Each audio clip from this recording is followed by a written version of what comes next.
Ian, hello. Hello. Hello. So, I played a trick on you today. Mm, So, you remember how I said today we're going to come here and talk about KH2's 20th anniversary and just yes. going over what the game means to us, both in the Uh-huh. past and present? Right. Remember how I said that? You did say that. I did. We're not going to talk about KH2 today, actually. What? We're going to talk We gotta play. about our actual, the actual best game in the series, Birth by Mm. Sleep. Mm. We're actually going to talk Well, about that because that why would that you has the why would you better do that to story. That has the better story. That has the better characters. That absolutely has the better prologue. I mean that don't you love that whole sequence in the Land of Departure that is a remake of the beginning of KH1 except it's nowhere near as good. Don't you love that? There's a tree with star-shaped fruit. Yeah, I love You don't that scene. sound you don't sound medicated or lobotomized enough for I was Aqua. trying, okay? It's a very You, nuanced performance. it takes a very nuanced in all its boredom. As long as we all have these things, we will be connected together. I feel really bad for any Birth by Sleep fans because we literally just mugged them. I don't feel bad. If your favorite game in the series is Birth by Sleep, I mean, yeah, I I'll accept it. That doesn't mean I respect it. If it I, is, please explain in the comments because I'm always oh, curious don't. about like, I oh, games like that where it's like, "Oh yeah, like my favorite is like Dream Drop or like Chain of Memories." And like Chain of Memories, oh. I actually do understand why that's some people's favorite. We won't go in depth. But I just mean like, if Bird by Sleep is your favorite, please let me know. And I don't mean favorite as in like it's the one like you played first or like I just mean like, if what you look for in Kingdom Hearts is what you're looking for, how does Birth by Sleep accentuate all those things that you're looking for in Kingdom Hearts? That's what I want to know. So, I don't know. I don't want to encourage anyone to share their objectively wrong opinions in the comments. No. Fair No. enough. So, no, in all seriousness, hello Ian. Hello. Hello. Um Kingdom Hearts 2. This is what we're here to talk about today. I technically it already had its 20th anniversary in Japan back in Well, December. wouldn't be able to tell. Yeah, but this is going to be at the time that I release this video. It will be 20 years since Kingdom Hearts 2 came out in the States, which man, uh yeah, I remember when this game came out in the States, and it's like here I am 20 years later just still talking about it, still playing it, which is I can't say that about a lot of games that I played over the years. Like there are games that I loved when I was a kid that I don't play anywhere near to the extent that I do with Kingdom Hearts 2, where it's almost like I treat it almost like a religious holiday where I have to dedicate time to do like a once not like a full 100% playthrough, but I definitely go through the whole story and do as much as I can with like the drive forms and some of the optional battles and stuff like that. But this is a game that means a great deal to me, meant a great deal to me even back then when I was 12. And I feel like after this most recent playthrough that I did to prepare for this video, it has taken on a different meaning, and or at least a part of it has taken on a different meaning entirely, which is Dang, much something more. I did not expect going into playing it again, because I just kind of expected to go, well, it's gonna go through the motions, and I'm gonna like the stuff that I like and dislike the things that I don't like that I know of in advance, and there's really not gonna be that.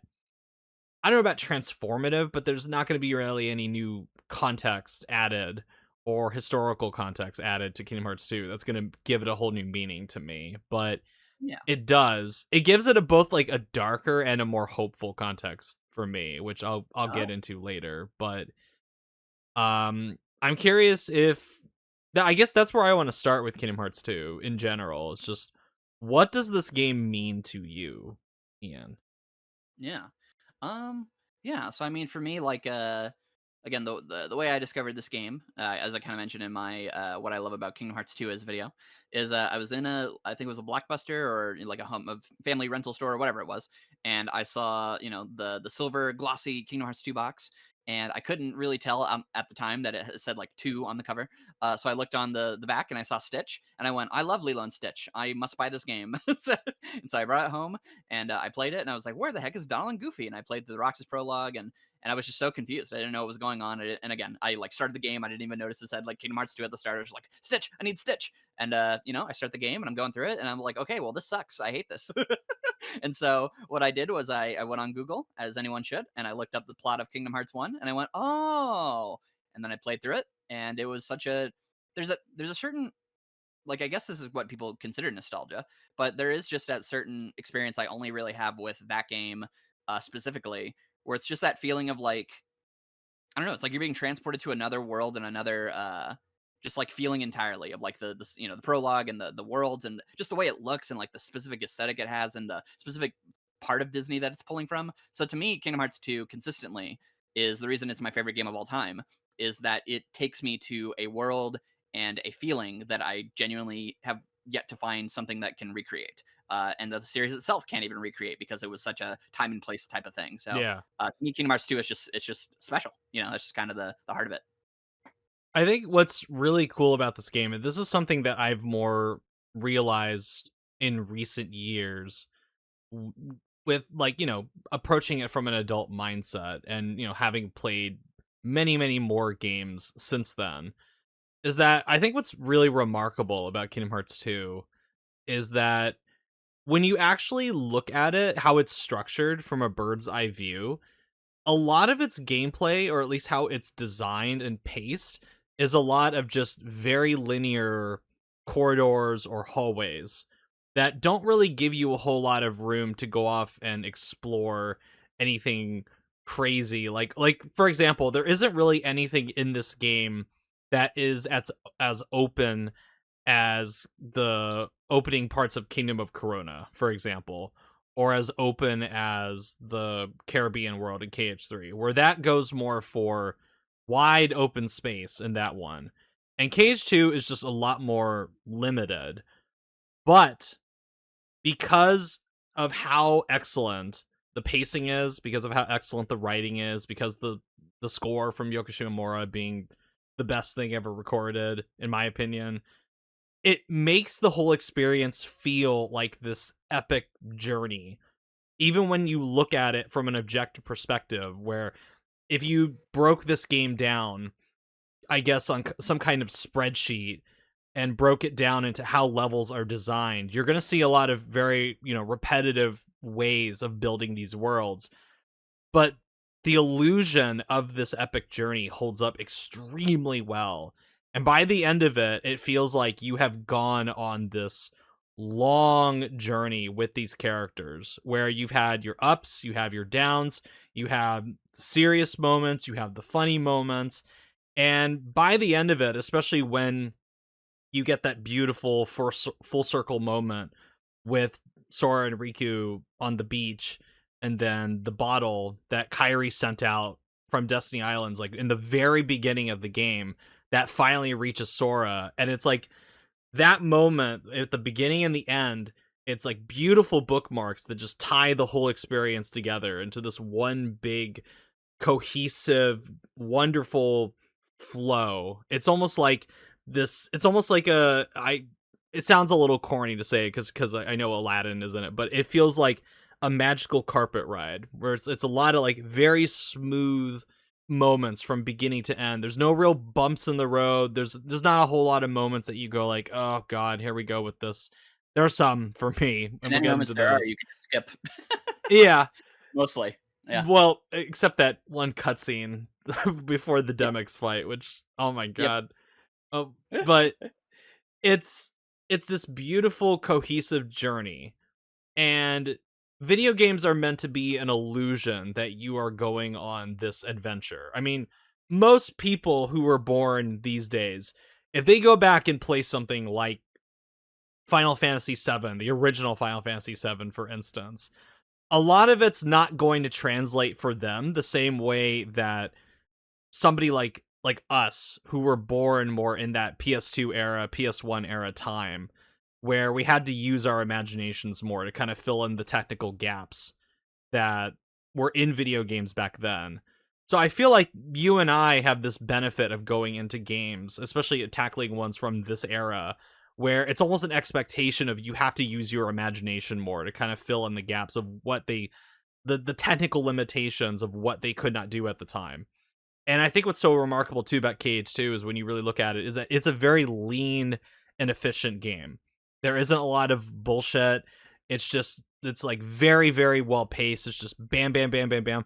And especially on the second visits to worlds, you're only there maybe like 30, 45 minute tops. Oh yeah, And it's usually it's more very like short. 20 to 30. Yeah. Yeah.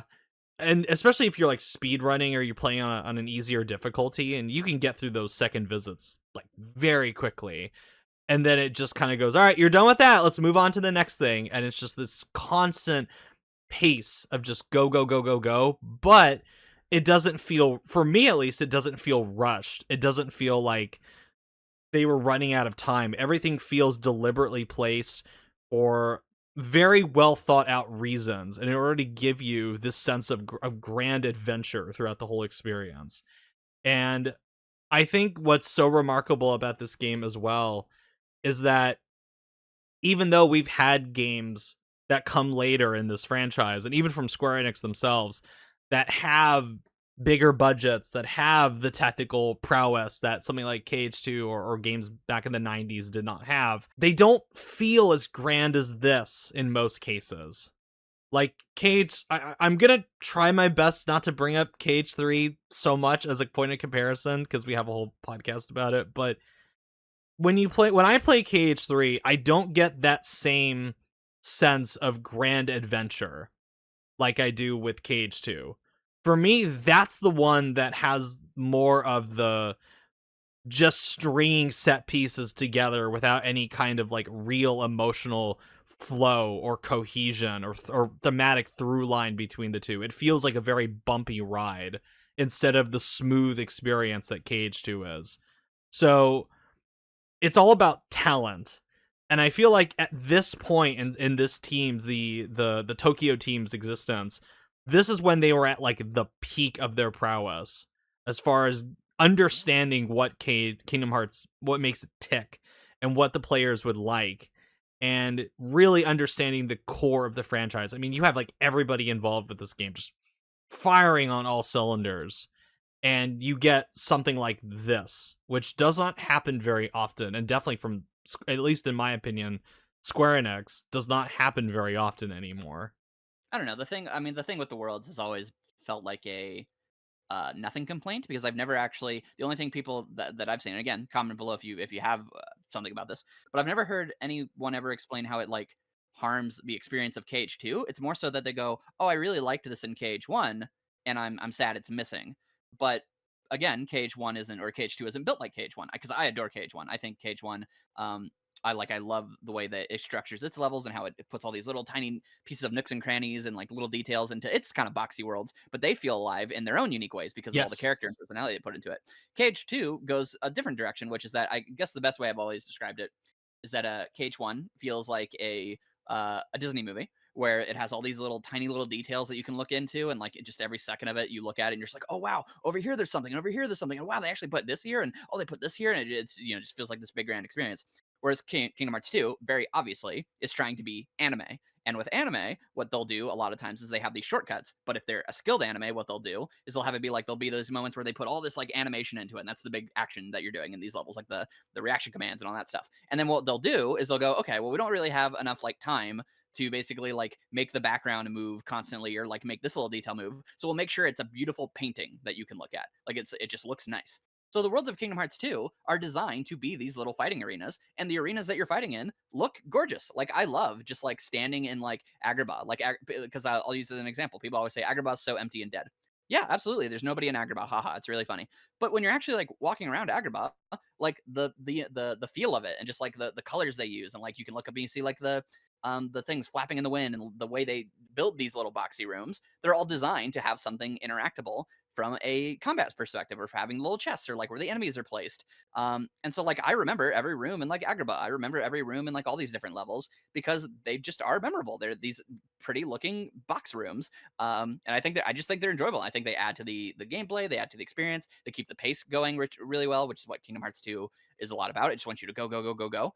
And it wants you to either be in a cutscene or it wants you to be in combat. And I just think those two mesh perfectly. Or even just like the like they'll build entire rooms just for bosses. Like for example, like the Jafar fight, where you're over Agrabah and there's like this gorgeous like view of the entire city. Like that to me makes Agrabah feel big because I can see how big it looks from this perspective. Or like when you'll go to Hollow Bastion, and Hollow Bastion has obviously like these little corridors too, but you can always see like another castle in the distance, and you're like, oh, I'm this far from this location. So I don't know. Like to me, the tricks and ways in which they bring Kingdom Hearts 2 to life do feel like a big open experience.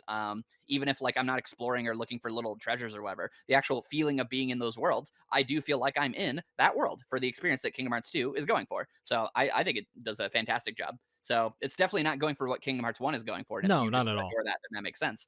But I think for what Kingdom Hearts 2 is going for, I don't see any hiccups in what they were going for. Like you said, everything they're attempting, they nail. And what they're attempting for these worlds, I think they nail. So I think I really like your point about the game being more focused on combat arenas instead of the more, I guess I would say, I forget what the term is of these, like these Japanese puzzle boxes. I forget what they're called, but they were the main inspiration behind the game Captain Toad Treasure Tracker. It's like a very specific one that Miyamoto talked about.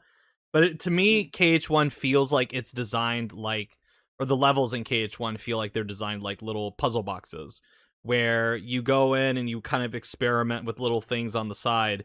And if you manage to find the right combination of kind of screwing around with this puzzle box, a hidden surprise will come out. And that's the vibe that I get from KH1, especially a level like the one that always comes to my mind is Alice in Wonderland, which that to me is oh yeah, that's the big one as far as showing off the very intimate, intricately designed puzzle box mentality that KH1 has.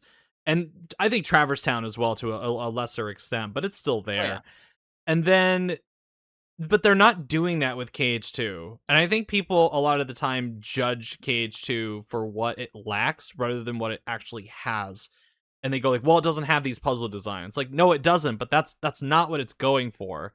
And I think you make a good point about the combat arenas, and to tie into my earlier point as well about the selling you on the illusion of this grand adventure. When you really look at KH2 from a bird's eye view and objectively, it is a series of larger scale combat arenas.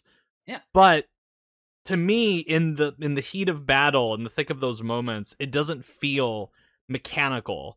And with the music. And with the music, it doesn't feel mechanical. It doesn't feel like I hate to bring this game up, but it's one that I think about when I think about just a string of dull combat arenas. When I play something like South of Midnight, which came out last year, which that to me is like if somebody made Kingdom Hearts 2 except bad, where it's just one combat, boring, dull, endless combat arena after another with the same boring enemies over and over and over again with the same plodding, slow feeling combat again and again and again. But and that to me shatters the illusion. Despite, I guess you could say, like, from a graphics perspective that game is better, but the illusion of this adventure, even though it is a series of limited combat arenas, in KH2, it's a much stronger illusion that it sustains, especially Well, sustains I throughout the experience and throughout my life. Oh, go ahead. Yeah. oh no, I was gonna say, and that game has kind of a more realistic art style, I would guess. It's more of a, I would say more of a, not realistic, but more of a, from a fidelity standpoint, it's a lot, objectively from a fidelity standpoint, it's more, quote, next newer gen, unquote. But to me, there's no real skill to how it's woven into the gameplay or woven into Right. the structure of the game. Whereas KH2, objectively, from a fidelity, whatever value of fidelity has, objectively from a fidelity standpoint, as far as facial animation sometimes. Significantly weaker than a lot of newer games. But this is a game where the marriage between its art direction, its combat, its design goals is a lot stronger, and it's a lot more well thought out, and it's a lot more skillfully implemented compared to something like a South of Midnight, or even compared to something like, again, I'm gonna bring it up, compared to Kingdom Hearts 3, or objectively from a certain perspective, the graphics in that game are quote better unquote, but the combination of everything is just not, it's not there compared to how it is in KH2. And I like the point you bring up about the no NPCs as well, because I get the complaint. I had the complaint for many years until KH3, and then I realized, like, oh, really, having NPCs here really doesn't, it really doesn't matter if the worlds feel off. Like, Big Hero 6 has a lot of NPCs, but it's kind of like, okay, so, but San Francisco is still this, like, there's really not a whole lot to do. There's not really a whole lot of interaction with the NPCs. And the same thing with Twilight Town in KH3. It, you know what? I would gladly take out the NPCs if it means we could have explored more of it. If we could have Right. actually gone to the train station, if we could have had a struggle tournament, get those NPCs out of there. If it means we got more as far as actual, like, the stuff that I was hoping and expecting to be there after all those years. Yeah, well, here's Now, what, because here's where I wanted to point to is, like, for example, if mm, you watch a play, the whole point of a play is that you understand, like, obviously, like, if they say, like, "Oh, we have 100 men up here," and there's, like, 2 guys, you're supposed to use your imagination, but sure. the thing that they're supposed to sell you on is it's not supposed to be like, "Oh, we'll just write the story for them." It's like, no, they're supposed to use props and use the abstraction of the play to be like, "This chair represents this," or, like, "This balcony we built represents a building," and Yes. by putting those together in a way that is, like, pleasing to the eye, then you buy into that fantasy. And I would say Kingdom Hearts 2 does that perfectly, where it's like, sure, there's nobody in Twilight Town, but having that tram move around and having like the people in the buildings and having the music and having the Mhm. struggle tournament and the fact that it is like this sleepy town or whatever, it gives it that ethereal vibe that you're in like this beautiful sleepy town, right? Or like in Port Royal, like they just have it be that the pirates are here, and so everyone's like gone or whatever, and so it feels like a ghost town, and that's the feeling it wants to give you is that we're in a ghost town, right? And to Kingdom Hearts 3's credit, actually, to get so that people understand where I think it is actually good. Um, I would say in the Caribbean and Rapunzel, the whole point of those is that we're actually leaving like the waters or the forests, and we're coming into a place that has civilization, and then you actually dance with Rapunzel with those townspeople. So those Yes. people have meaning and value, and you feel like, oh wow, like there's people here, and this is where Rapunzel wants to go. She wants to meet all these people. This is great, right? Or when you go to the Caribbean, it's like, oh, we're coming to port. And so it makes sense. It's like, oh, we were out at sea where we're fighting pirates, but now there's just people around and they look like real people. And that's kind of like a fun contrast with Sword and Goofy. Those are good uses of those people to where that does genuinely add, right? Mhm. And so really the only, and so this is why it's a meme. But again, people have kind of overextended this meme. The reason it's so memey that when Agrabah or Aladdin's like, wow, I love Agrabah because there's all the people here. It's Well, yeah. if there were people, that would add to what he's saying, but it doesn't, so it's funny, right? That's pretty much it, Yeah. as far as any time that actually takes away from anything. And then I just so I'm not shitting, just so I doesn't I I can understand somebody mistaking what I'm saying. It's like, wow, this guy really hates KH3, and it's like, no, no, no. It's I was going to bring up Rapunzel, the Kingdom of Corona world later, because that is the one time where I feel like in KH3 is that it does It's so utilize good. the NPCs really, really well. Yeah, that whole And world is, like, perfect. I yeah, love that world. and like you said, it's all about selling you. And again, it's all about selling you on the illusion of this living, breathing place. And because of how you, what you mentioned when you talked about KH2 version of Twilight Town, that to me, even though there are very few NPCs wandering around, and a lot of that is just based on the music, mainly the music, and the art direction and what this world means as far as the story. KH2 Twilight Town is far more memorable and far more lively and far more atmospheric than most towns I've experienced in other games that have way more NPCs in them. Like in Final Fantasy VII Remake, I'm sorry, it's got a lot of NPCs in it, but they just They look dead-eyed. They all have the same robotic animations. It's kind of like, okay, like I don't know, not really selling me on this big city. Not really selling me on the big city that Midgard is. So then you look at KH2, and again, I like your point about the play. That I think that's a really great analogy. And again, it's all about using your imagination to fill in the gaps. And I feel like there's enough trust in the player, especially for the players at the time who were used to doing that sort of thing, is that I feel like for the time they took it far enough to where they gave the player enough trust to kind of, you know, fill in the gaps themselves. Whereas a lot of games now, it's almost like there's not really that trust for the player to look at the world and go, there are limitations here, but I get what they're going for. Or they're maybe not as the other things that could possibly sell them on the world are not as well done as they are compared to KH2. So I think what sucks about it is that unfortunately it does have a lot of like the meme status stuff in the community. And I think the Aladdin one is a big one. But to me, it doesn't really like it's fun to make fun of it. It's like I'm not gonna be like a stick in the mud and be like, well, actually, if somebody brings up like if somebody sends me a meme about that, I'm gonna laugh. I'm gonna find it funny, but it Yeah. doesn't detract from KH2 for in my opinion at all. Like not at all. Oh yeah, for sure. Well, I think we mentioned this. I told you about this before, where it's like, um, KH2 is a game where I think there was a period on Twitter, like I think like a month ago, where it was like basically each day of the week, the community was just kind of like being like, all right, we're gonna put this game through the ringer, we're gonna put KH1 through the ringer, we're gonna put KH3 through the ringer, and I'm like KH2 can take it. You can say whatever you want at it. It's not gonna like it's so sturdy. It is just so obviously seen as like the favorite. Because so much of what it does is great. That again, the only real way that people can ever put it down is when they're like, well, Kingdom Hearts 1 is really good. I'm following you. It has these really cool dense worlds. I'm following you. And Kingdom Hearts 2, yeah, doesn't do that. Whoa, that's crazy. They're doing different Yeah. things. Yeah. Wow. Yeah. So, or with KH3, obviously it has very beautiful some of the worlds are very beautiful looking. And it has that and it's like, "Oh, wow, that's great." Anyway, Kingdom Hearts 2 has its own art style. Cool. So, yeah.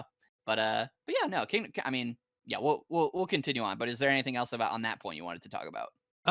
Not really. I guess the where we could go from here is I guess I don't know if I brought it up yet, but the what I really want to hone in on Twilight Town because it's my favorite world in the series, or like this specific version of it is my favorite world in the series. I would go so far as to say like I have never understood the hate that this prologue gets. I've never gotten it. I think the Roxas prologue is the peak of the series as far as storytelling goes, as far as atmosphere. I think it's just like I think it's borderline perfect. Like the first like 2 hours of Kingdom Hearts 2 are basically perfect in my opinion. And I think what is really, really cool from my personal experience about Kingdom Hearts 2 is that, like you, I did not play Kingdom Hearts 1 fully before going into Kingdom Hearts 2 because I was very apathetic about Kingdom Hearts at the time. And I went into Kingdom Hearts 2 probably just, thinking, well, it's I know it's this big game. I know it's the next big game from Square Enix. It's like, okay, fine. I'll play it, whatever. I said yes to fucking pre-ordering it at GameStop, whatever. Okay. And then I would actually say the opening few hours of Kingdom Hearts 2 are the best for people who never played KH1 or Chain of Memories because I feel like not having the context for what has happened and what is happening, I feel like that puts you in the headspace of Roxas a lot better compared to somebody who is very familiar with KH1 or Chain of Memories. And I feel like I was very fortunate. I'm actually glad I came into this series from KH2. And this is why I tell people whenever they get the 1.5 bundle, I always tell them do not watch that fucking 358/2 days cutscene. I wouldn't even recommend doing Chain of Memories. I recommend just going from like KH1, do that, and then do get the 2.5 bundle, and then go into KH2. Because in my opinion, I personally got a lot more out of this game and this prologue, not knowing the events of Chain of Memories, and not even knowing a lot of what happens in KH1, in my opinion. I don't know. I know that sounds strange for something, a series as story heavy as this, that I would recommend people not playing the first two games in the franchise before jumping into two. But I just think the experience of Roxas is just so much more immersive and meaningful if you are just as confused as he is, and seeing just his reality again when you have no context that this is a fake world. You just see his reality just shatter around him throughout the course of that prologue, and it's devastating, especially if you don't know what is going on, like him. Well, and at the very least, I definitely do not even slightly recommend playing 358 over 2 before 2, because that No, is no, just no. literally not how you're supposed to experience. That is not how forget how you're supposed to experience. That is not how they designed Kingdom Hearts 2 story. Like people will talk about like, "Oh man, like now that you have 358, now you can really appreciate two's prologue." It's like, "No, No. you're designed to appreciate two's prologue on the fact that you don't know who this kid is, that you are just kind of being thrown into his normal life and experiencing with him, and then it gets ripped away from him, and you're seeing these glimpses. You're not supposed to care about Axel more because you play 358. That's just extra bonus stuff. So anyone who ever is like, oh, play 358 first, no, you're supposed to not have any idea who this guy is. Do not do that. You are hurting the experience, and also just how it was made. Like Fake fan. forget like what's intended. That is Yeah. just they did not write two's prologue with the expectation that you would know 358. That is not how they wrote it. So No, therefore, not at all. nothing in that prologue that you go like, oh wow, retroactively this connect. No, none of that connects. That is not intentional. That is not how they designed it. You're supposed to not know anything. Um, and really, like you said with skipping Chain of Memories, most people only played that on a Game Boy version where there's no voice acting, and it's in these little pixel sprites. And most people didn't even have that game. Like most people didn't play it or even knew it existed. So yeah, most like I still think you can play Chain of Memories in between, but even nowadays, the way you're going to play it is the PS2 version. And that version gives you a lot more because it's animated. It has the more modern style. It actually spoils Sora's new voice, and that kind of stuff. So Yeah. yeah, in general, like as far as the modern way to play the games, you're kind of right. You probably should skip Chain of Memories because the actual way in which you were kind of supposed to experience it is you play a little GBA game that's an abstraction of Kingdom Hearts, and then you play the actual fully made PS2 game. Well, especially if somebody who is a stickler for playing, because I know people that when I recommend a game to them, they'll go, "Well, I haven't played the all of the other ones," and it's like it doesn't matter. Like if I recommend somebody play Persona 5, for instance, I know people who are gonna go, "Well, I haven't played Persona 1, 2, 3." And it's like it does not matter.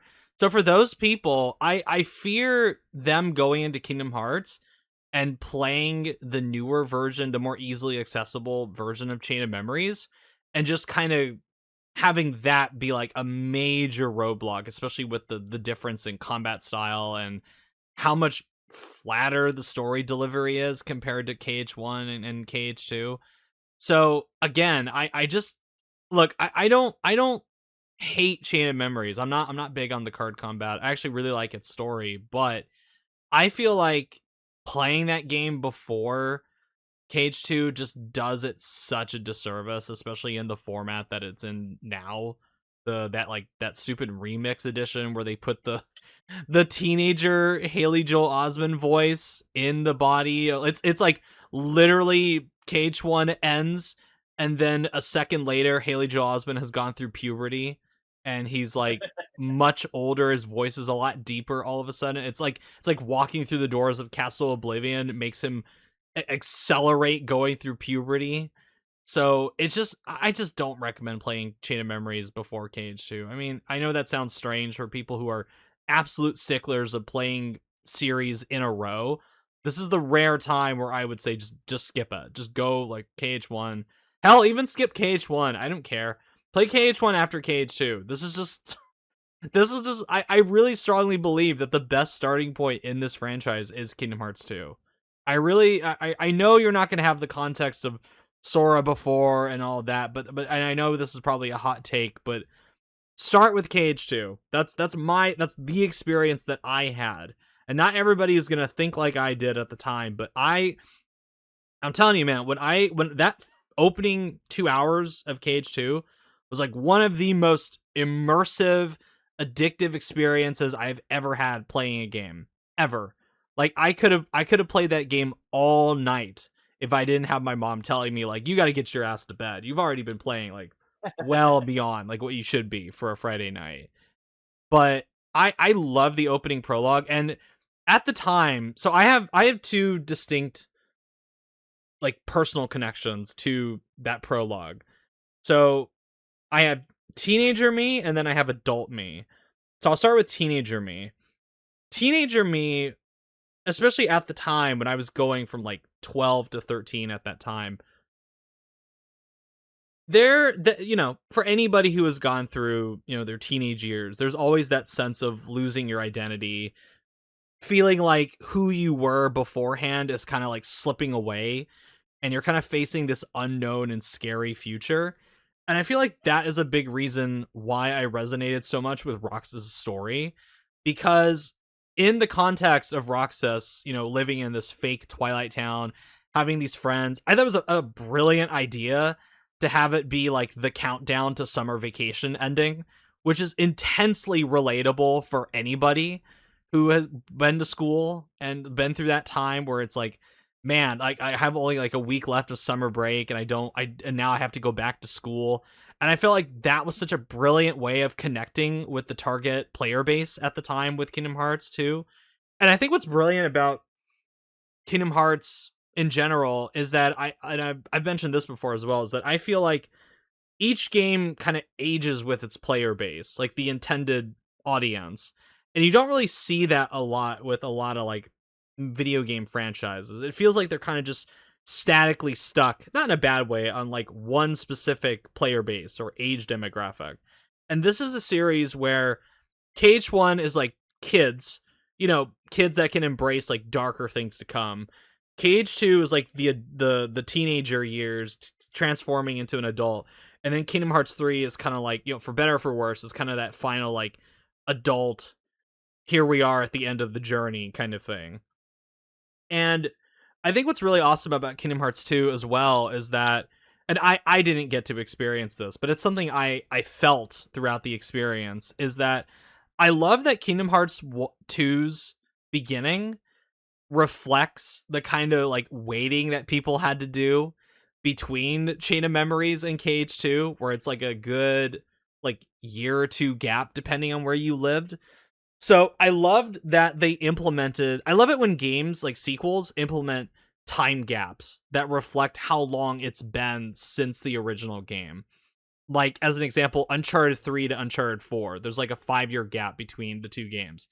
And by that point, in the beginning of Uncharted 4, you have Nathan Drake. He's been out of the game for a few years. He's married to Elena at that point. And you as a player have also had a gap in between of when you last went on your adventure with Drake. So there's that immediate, like, relatable, immersive quality to it. And I feel like that is reflective in Kingdom Hearts 1 to Kingdom Hearts 2 as well. Especially if you skip Chain of Memories. It was like 4 years since you last played a Kingdom Hearts game. I remember when that was And considered like, oh man, this is actually like a oh, decent dude. amount of time. They're really putting their all into it. Dude, And now it's I just normal. remember like the what's so funny is the gap between Kingdom Hearts 2 and Birth by Sleep seemed so long. Yeah, it's really And nothing. dude, now after like the lead up to Kingdom Hearts 3 and now the lead up to Kingdom Hearts 4, it's kind of like, oh man, dude, like 3 years in between games? That's a blink of an eye. That's nothing compared to what we have to deal with now as Kingdom Hearts Well, we fans. also had 3.5 in between that, right? Yeah, dude, there was a time where we were getting a new Kingdom Hearts thing every year.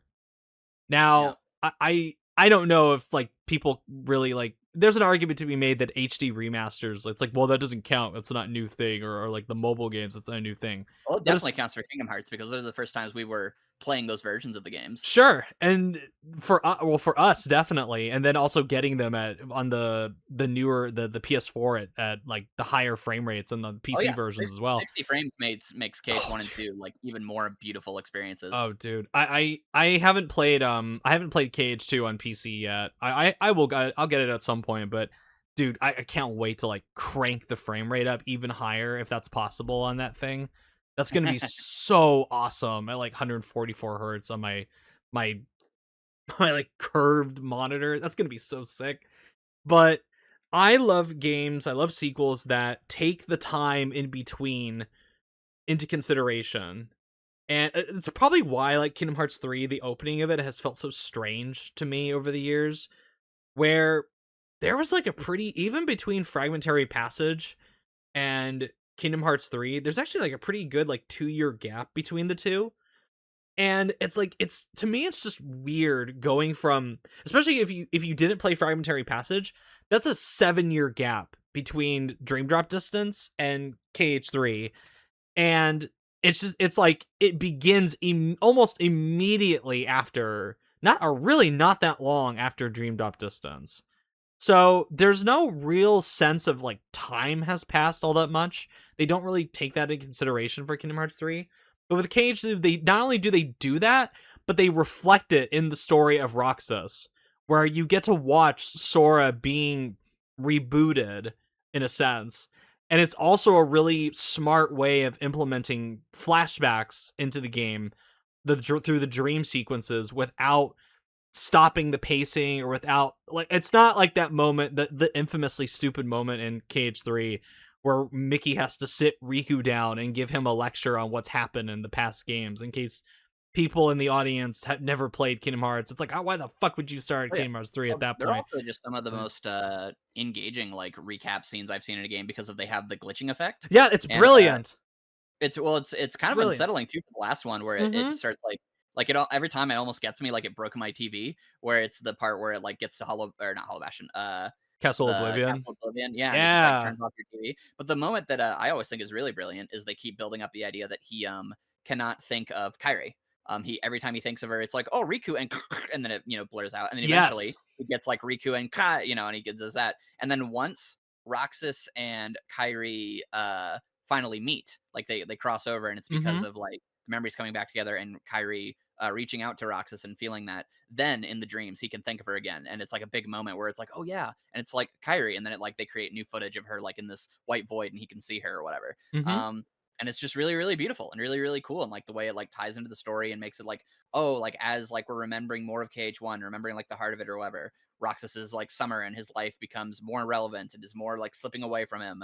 It's fucking fantastic. So, and also they even do it in an interesting way where it's like, oh, they'll have one that's like themed around the Disney characters, and then they'll have one themed around like when he goes to Traverse Town, and then Yes. Roxas will like respond to that and be like a key blade, interesting, uh, and he'll like think on it and stuff. Like so, yeah, just one of my favorite uses of like reusing footage, and also to me the thing that makes it so cool is that Hollow Bastion or sorry, Traverse Town doesn't have any Disney characters; it only has Final Fantasy characters. So it really also does feel like you're seeing these flashbacks and you're seeing these silly, goofy Disney characters, these really like charming, lovable guys, and they are just nowhere to be found in your world. Roxas doesn't get to experience the joy of fucking Disney. He's stuck with Right. Final Fantasy and Vivi and stuff. So you have like every time he sleeps, you see like this. It feels like a whole nother world. It feels like a whole nother like universe and game series because doesn't even get any Disney. He doesn't get like you don't even see Mickey. Like Mickey isn't in any of his flashbacks. He's not like palling around with Riku in the background or like showing up with his big ears. He only shows up the moment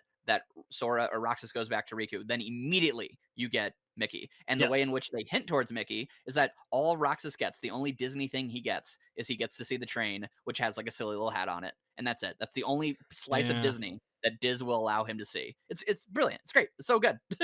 It also preserves the mystery of like what is like it even I don't think I've ever seen this in a game where or in anything else where it shows flashbacks of what happened and it almost makes the experience more confusing.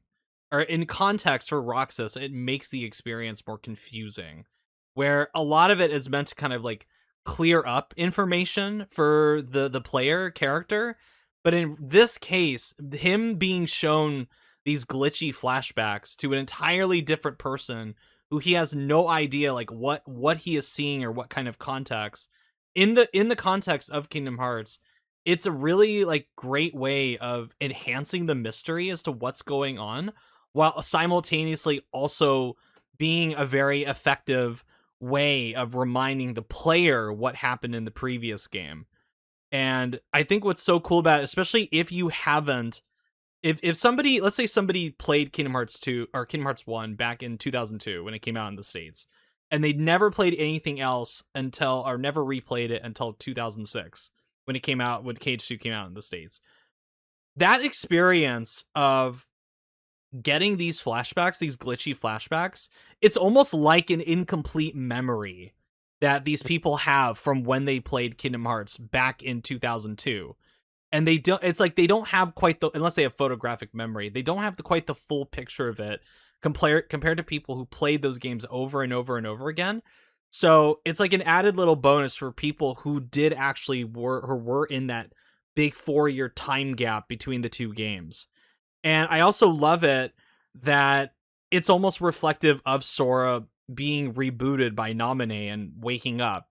And I think that's so brilliant that it's able to like penetrate the fourth wall in multiple different ways to get like different experiences from different players and put their potential experiences in the game to where there is this like really powerful bond and cohesive experience between what is happening with the characters in the game and it was what is happening with the players in their minds and their memories of their experiences of the first game.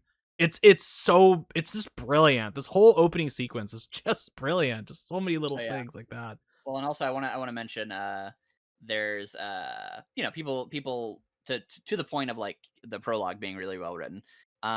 People talk about like kind of like Kingdom Hearts is sometimes overly wordy.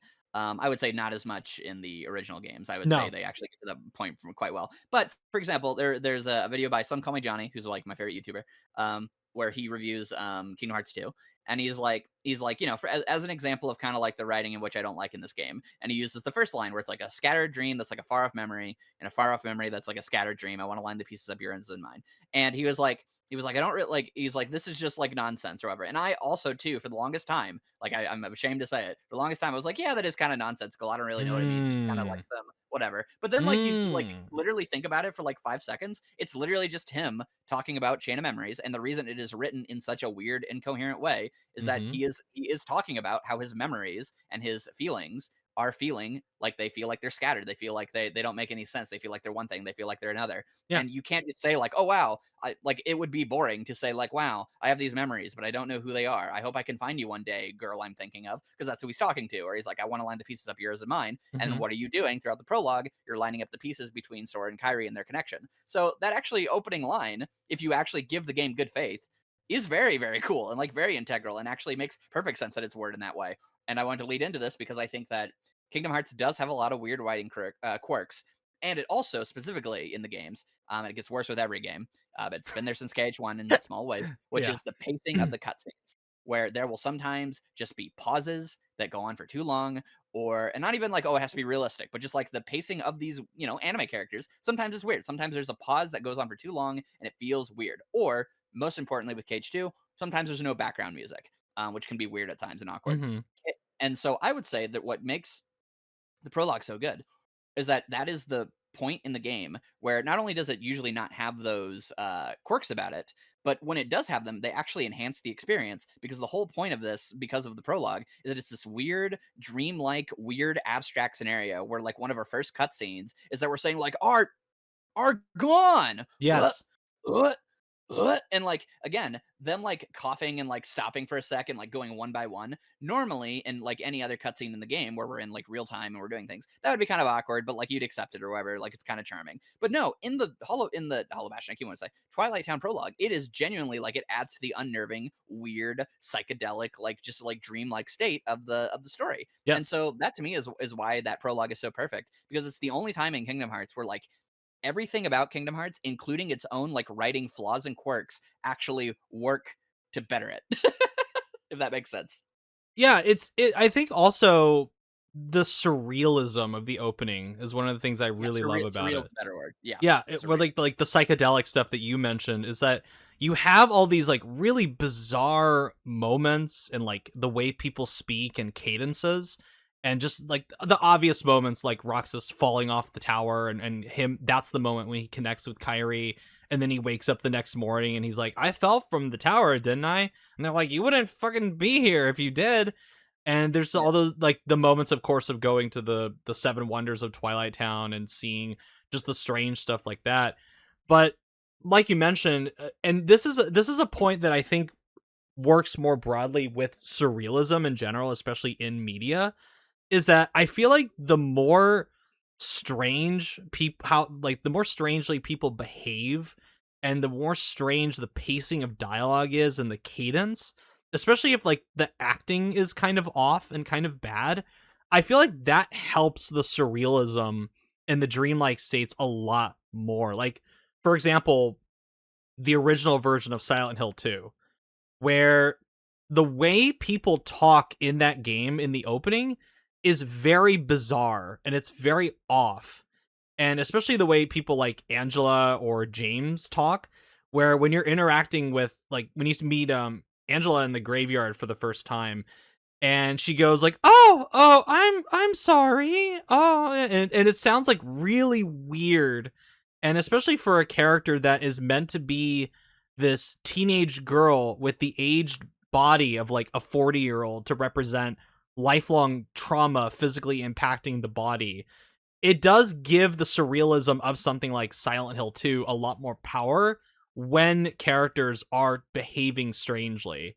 Because if everybody came in and just started like Hollywood acting, like how Troy Baker does it with the voice in the shitty ass HD collection version of Silent Hill 2, then a lot of the impact and the surrealism of those moments is lost. And with Silent Hill 2 in particular, that was done very intentionally, because any moment in that game where it actually does rely on the actors giving like a really great performance to sell an emotion, it's like flawless acting, phenomenal, some of the best voice performances in video game history in that game. So that is an example, and similarly with, you were talking about the cadence of how the characters speak in the Twilight Town segments, especially during the moment when the word photos is gone and they literally can't get the word out of their system to speak it because of just the events happening. And without any context, it's just like a weird, unnerving moment that it works. And it, like the weird cadences that certain characters have, it sells you on the very like simulated world, dreamlike, surrealist nature of this yeah, version of Twilight Town. Because that yeah. doesn't happen when Sora leaves and goes into the real Twilight Town. Like that's almost like gone. And they did the brilliant thing too of like changing Background the music. music. Yeah, they changed the music. They changed like certain aspects of how the world works. You have Hayner Pensnolette speaking with a more like natural flow to them compared to sometimes how it is in Rox's vision of it. And it's just, it's really really again, this is a very well thought out game that just considers all the different like big things and the little things to sell you on this very atmospheric, immersive opening to this game. Absolutely. My favorite version of this though, and because like for what you're talking about, yeah, I do think all that's intentional. There is one part that I am almost positive wasn't intentional, but I do think it adds, which is because I really just do not like the guy that got to replace Billy Zane as Ansem. I think he sounds awful. He just sounds Mm. so bored constantly, which maybe was the point or whatever. But I don't know. Billy Zane just adds so much like gravitas and like fun to a Yes, character. But there, definitely. yeah, but there's a line read he gives where he says, the way he's supposed to say it is like, can you feel Sora? Like he's asking Roxas, like, can you feel Sora inside you, right? But because the actor plays him so woodenly, and I think this is to a pro in this case, he goes, "Can you feel Sora?" And it to me makes it sound like he's talking to Sora in Roxas, like, "Can you feel? Like, can you feel Sora?" Mhm. And so then when it cuts to Roxas on the tower, and he says it back, and he's like, "Can you feel Sora?" You know, and then he goes, "Can you feel Sora?" And Yeah. it just gives it a really creepy feeling. It's It's a awesome. bizarre moment, yeah. Yeah. Just that whole sequence too, with the going back a little bit to the sense of feeling like you're losing yourself and entering like a scary new phase of your life with Roxas. That whole sequence where I love the moments where Roxas, it almost feels like the world is working against him to have his friends kind of like start to mistrust or dislike him just a tad more because he Yeah, makes mistakes or he's not consistent with certain things like the the money. losing the money to go to the beach. Like that's like if you're somebody in real life in a friend group and your task is to like keep charge of the money to get to some place and you lose it. That's a devastating experience. And that really like that could really fuck you up because then that could potentially get you to a point where like you think your friends now hate you, and the friends might actually not trust you as much anymore. But in Rox's case, it's completely beyond his control. And it makes it worse is that the friends can't see what is happening in his experience. And it's the same thing with him losing, which I think is probably the most besides the ending of the prologue, which we'll get to, the famous like looks like my summer vacation is over moment. The part when he loses the jewel from the trophy, that part always gets me because it's a moment where it's like no dialogue is spoken whatsoever in that scene where they're all on the train and they all just wordlessly the three of them wordlessly pull out the jewels. And then you have Roxas and he has that smile on his face like he's getting ready to take his out and it's gone. And he has no idea what happened to it.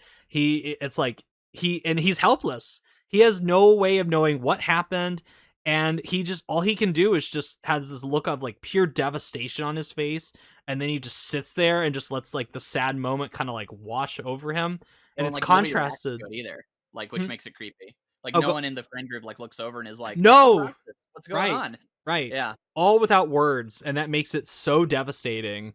And all you and again for like these facial animations, people like to meme on the facial animations in KH2, but when they're like the highly produced stuff that are animated to mimic a very specific thought or emotion, they absolutely fucking nail it. Like it's some of the best facial animation I've ever seen. That which part they where do way Roxas more just often than wow, people give it credit for. Because again, people will, people forget that this game, or maybe not forget, but they don't really consider. I'm conveniently ignore too. Yeah, I'm pretty sure that this game just does have the most, like, at least for its era, um, the most amount of like that kind of like detailed animation. So, because for Yes. example, I'm playing Jack and Daxter right now, and those games, all the stories, if you combine all the cutscenes, are about like an hour to 2 hours long, like maybe an hour and a half or whatever, and they're all fully animated. They look really, really good. They don't look as detailed as the expressions on Kingdom Hearts, but like they're very cartoony and zany, and like you can get a lot of expression out of it, and they look great, Hmm. and it's really good. They put every single second to make them look that good. Kingdom Hearts 2 is a 13-hour cutscene, has 13 hours of cutscenes. But I actually like went through one time, and what I did was I kind of collected all the cutscenes, and I wasn't even done doing it, and I had already reached about like 2 hours worth of fully animated, like detailed cutscenes, and I was basically at like halfway through like the second visits basically. And I know that there's even way more in the final stretch in the world than ever has, because that's where they break it out a lot more. So like Kingdom Hearts 2 might actually have more detailed animation in it than like any other game from that time, because most games would use their time and budget properly in the sense of like they would be like, okay, we can only have this amount of cutscenes. But Kingdom Hearts 2, again, talking about kind of the world design and stuff, what it does is it makes them, it uses that animation for the moments that really matter. So for example, like when Sora, Donald, and Goofy go to Christmas Town. Donald and Goofy don't really need to have like a detailed reaction when they come out because their models are already cute enough. So when they just fall on Sora and they have kind of like their blank expressions, it looks cute and it gets across the Hmm. expression you want. Meanwhile, Sora, he gets up and he goes, whoa, and like the way his eyes like move around and like they slightly like dilate, and like the way his like mouth will like slowly get, it goes into a smile and then it goes down a little bit, and like the way he moves and stuff, and they put all that effort to punctuate the actual emotions in the scenes they want to do. And then for everything else they just use the normal character models, which already look great. Like the only thing that looks weird, like Donald and Goofy look fantastic no matter what you're looking at because they're just cartoony models. The only thing that ever looks weird is like when Sora has like his little like his like His little muppet face or whatever. derpy And face, even yeah. then when they use that properly in like text cutscenes, literally no problem there. It looks funny and it looks No. endearing. Yeah. And then oftentimes I think when they use it in the main cutscenes, it doesn't look too bad either. Sometimes it does look awkward or whatever. But again, more often than not, Kingdom Hearts 2 is using its technical limitations to not just like deal with the fact that it can't make the whole thing animated, but the stuff it is animating is like higher quality than I've seen in the rest of the series. Kingdom Hearts 3 doesn't even come close to this in terms of like the little details they do. Again, for a very basic one, because that sounds ridiculous to a lot of people, they're probably thinking of like the graphical fidelity. But for example, in Kingdom Hearts 3, Sora's hair does not bounce. It barely moves. Because they want to keep it very static and like kind of the way his hair is shaped anyway. It's kind of like up or whatever. Kingdom Hearts 2 and Kingdom Hearts 1, his hair is constantly like bobbing and weaving, and they have to animate that. They have to animate his hair to like move with his little expressions, and it gives him more personality. It makes him feel more like a cartoon character. So they just put so much little detail in that, and they're also doing that with Donald and Goofy and the Disney characters. They also, the thing that I really love about the original series is that with KH3, they're trying to mold Sword on Goofy to match the worlds, whereas they couldn't really do that in these older games. They had to have a aesthetic, which is kind of this cell shaded look they're kind of going for. And so what's actually really cool is, and you take it for granted, but it's so stunning, which is like you're taking Hades, who is designed to have this really like angular design for a 2D animated movie, or like Hercules, and they move perfectly in 3D because they match the style to fit this Kingdom Hearts aesthetic. So they're taking all these different movies, these 2D animated movies that have their own style, their own aesthetic, and they are translating that to its own aesthetic and bringing it to life in 3D, characters that were not designed to be 3D. And they're making them look that beautiful and that like expressive and detailed and stuff. It's incredible. Like when you Yeah. actually like look at the technical thing on display and you're actually like just paying attention to the cutscenes and laughing along with the moments where it does look a little jank. There's so much joy and love like put into like every single scene and how they will pace out these little animated movements. Like I love it. It's so infectious. I think a lot of people take those for granted now, sadly. Yeah. Where it's like a lot of people are just exposed or have a more like modern idea of what constitutes like really great facial animation. Like I'm I not can see the knocking. speech fuzz. Whoa. Yeah, Yeah. I'm not knocking like Resident Evil Requiem, the new one. I think it looks gorgeous, but I, this might sound crazy to say, but I don't think that the facial animation in something like Resident Evil, that has like all the budget in the world and has a really great like proprietary engine behind it with the RE engine. I don't think any facial movement or animation that Leon or Grace have in the new one come even close to selling the emotion that something like Roxas realizing that he has to embrace oblivion and basically cease to exist. Like that sad resigning look in his face at the very end of the prologue is like perfect. Like it's perfectly animated without going like so over the top or having to rely on like fancy graphics or fancy tech or anything like that. And like you said, they had to work within their limitations. And what they did working within their limitations is just what I advocate for all the time, which is very smart, efficient use of what is necessary to put the money into and what isn't. And I would much rather take the occasional derpy face Sora over them ballooning up their facial tech for completely unnecessary things if the parts that are meant to be powerful lose something because they've spread the field too much. And that's unfortunately like, and again I'm bringing up KH3 again, but that is unfortunately a problem with Kingdom Hearts 3 because they have like fucking Unreal 4 and they're like, okay, now we can do everything. We don't have to work within limitations. We have everything now. And the easiest, by the way, the easiest if you want another check on that is Pete. Pete is hideous in Kingdom Hearts 3, for one. And two, he does not move even slightly No, as he often doesn't. as he does in KH2. Where KH2, he is the one that they like put so much of their like effort into, where like he is just so alive and so like over the top, and they'll like animate his like ears in really funny ways, or like he'll just do like these big crazy over the top like little nuances to his face. Like the one I always think of is like when he's like, "Oh, you don't know, eh?" And he like his like face Yeah, yeah, pulls yeah. down, and he looks up, and then his ears perk up. Then he like takes his hand and he fits, puts it in the air or whatever. Just like the way he moves is so good. Yeah. Yeah, yeah. Whereas like he'll still do big movements in 3, but they look more like he's like in a suit, like some guys in a like a big like Pete costume. Yeah, yeah. So again, it's just those things that really do add up because at the end of the day, because they were then able to be like, okay, here's a wide shot of Pete. Just fucking use his character model, and he just moves his head up and down. And even then, those character models that are moving up and down, they give them unique expressions. Like, for example, when they're in Agrabah, and he's like, oh, well, at least I found you guys. And then like Donald and Sora have like this specific flat expression they made for those models where they have okay, yeah, sure, Aladdin expression or whatever, Mhm. and it looks really funny. It's really goofy.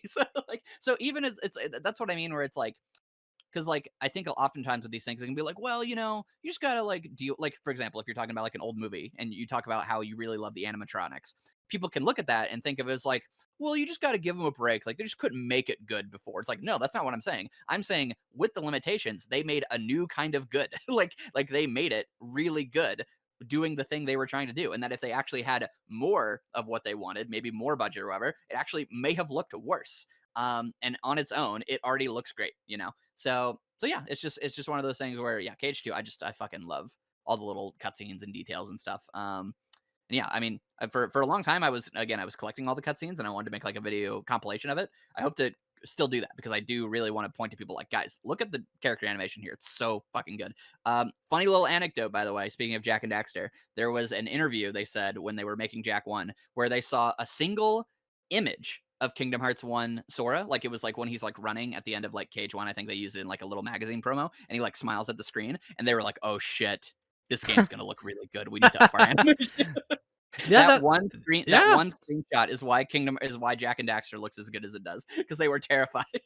It unfortunately like bit them in the ass later because they got a little like too obsessed with graphics. But like people forget there was a time from like the late 90s to like the mid 2000s where like Square Enix was considered like the peak of like new like pushing graphics forward in video games.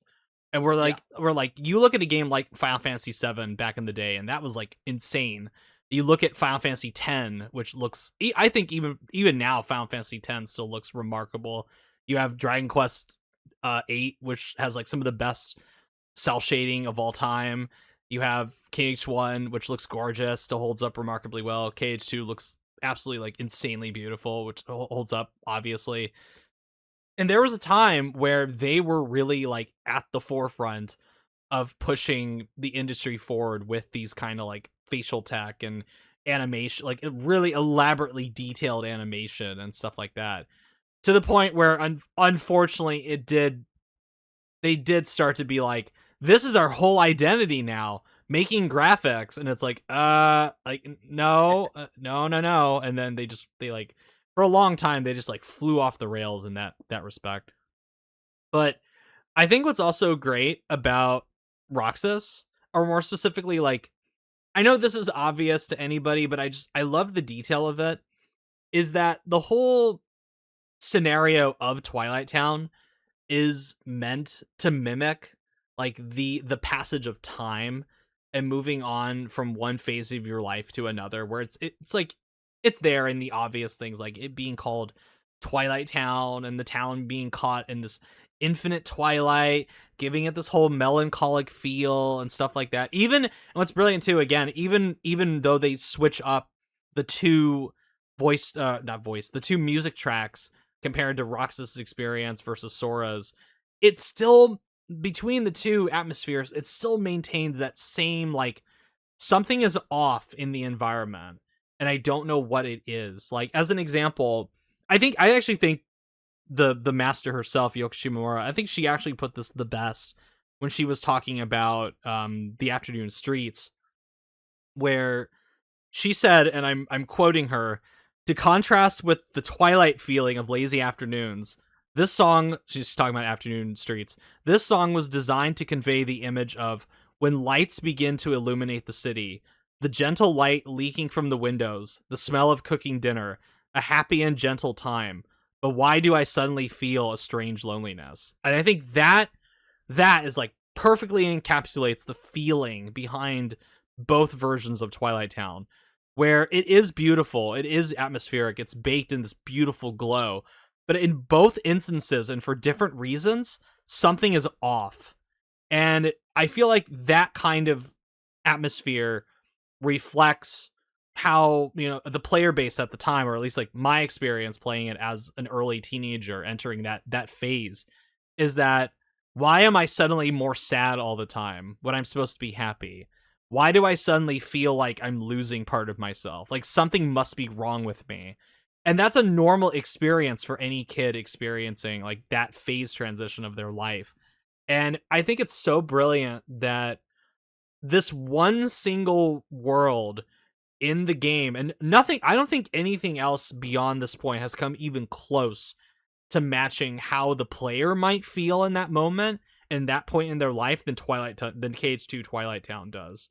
And that's like a huge reason why, like, not only do I have such a big personal connection to the game overall, but it's a very specific personal connection to Twilight Town from that point in my life as well. And that's, again, like, I went into this game not knowing shit about Chain of Memories besides its existence, knowing very little about the original Kingdom Hearts, but that's the thing that got me into it, because it's such like it was so reflective of my own real life at that time.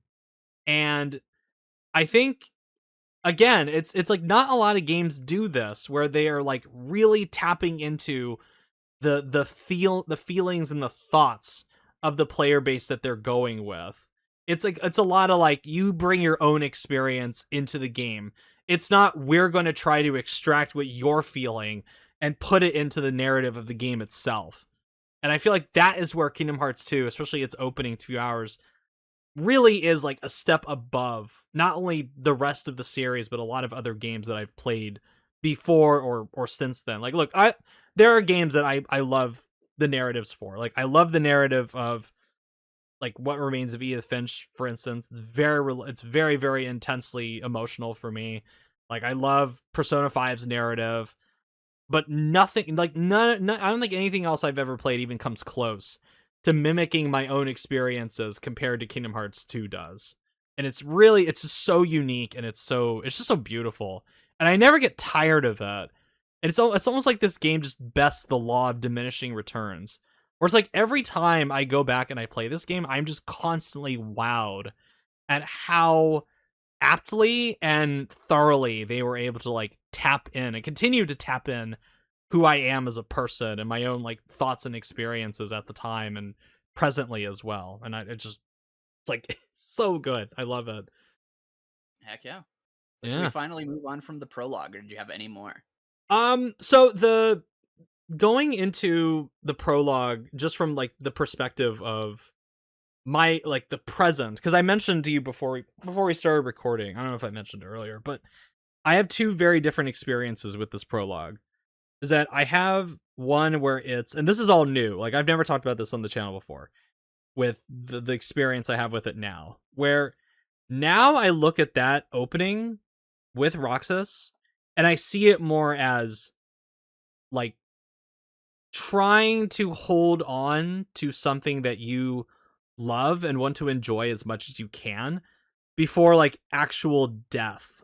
that's the experience that I have with it now as an adult, Mm. where I think, I don't know if that was the intention. I don't think that was the intention of what that they had at the time when making this. But I think this is part of what makes KH2 so remarkable, is that it almost like ages with its audience as well, individually as a game. Whereas you could look at the opening to Roxas, and I think it makes complete sense to see it as an expression of entering childhood to teenage years and the sense of like fear and confusion and that comes from that. And then as an adult, it almost is reflective of like existentialism leading into death. Because it's the thing that I always go back to, not always, but the thing that I've really honed in on this time around, and it's kind of like, it's kind of a cheesy line, but it's one that I think really establishes the emotional core of that prologue for me as an adult, which is when Hayner tells Roxas, like, we're not gonna be around forever. We need to like spend the time that we have and cherish each moment.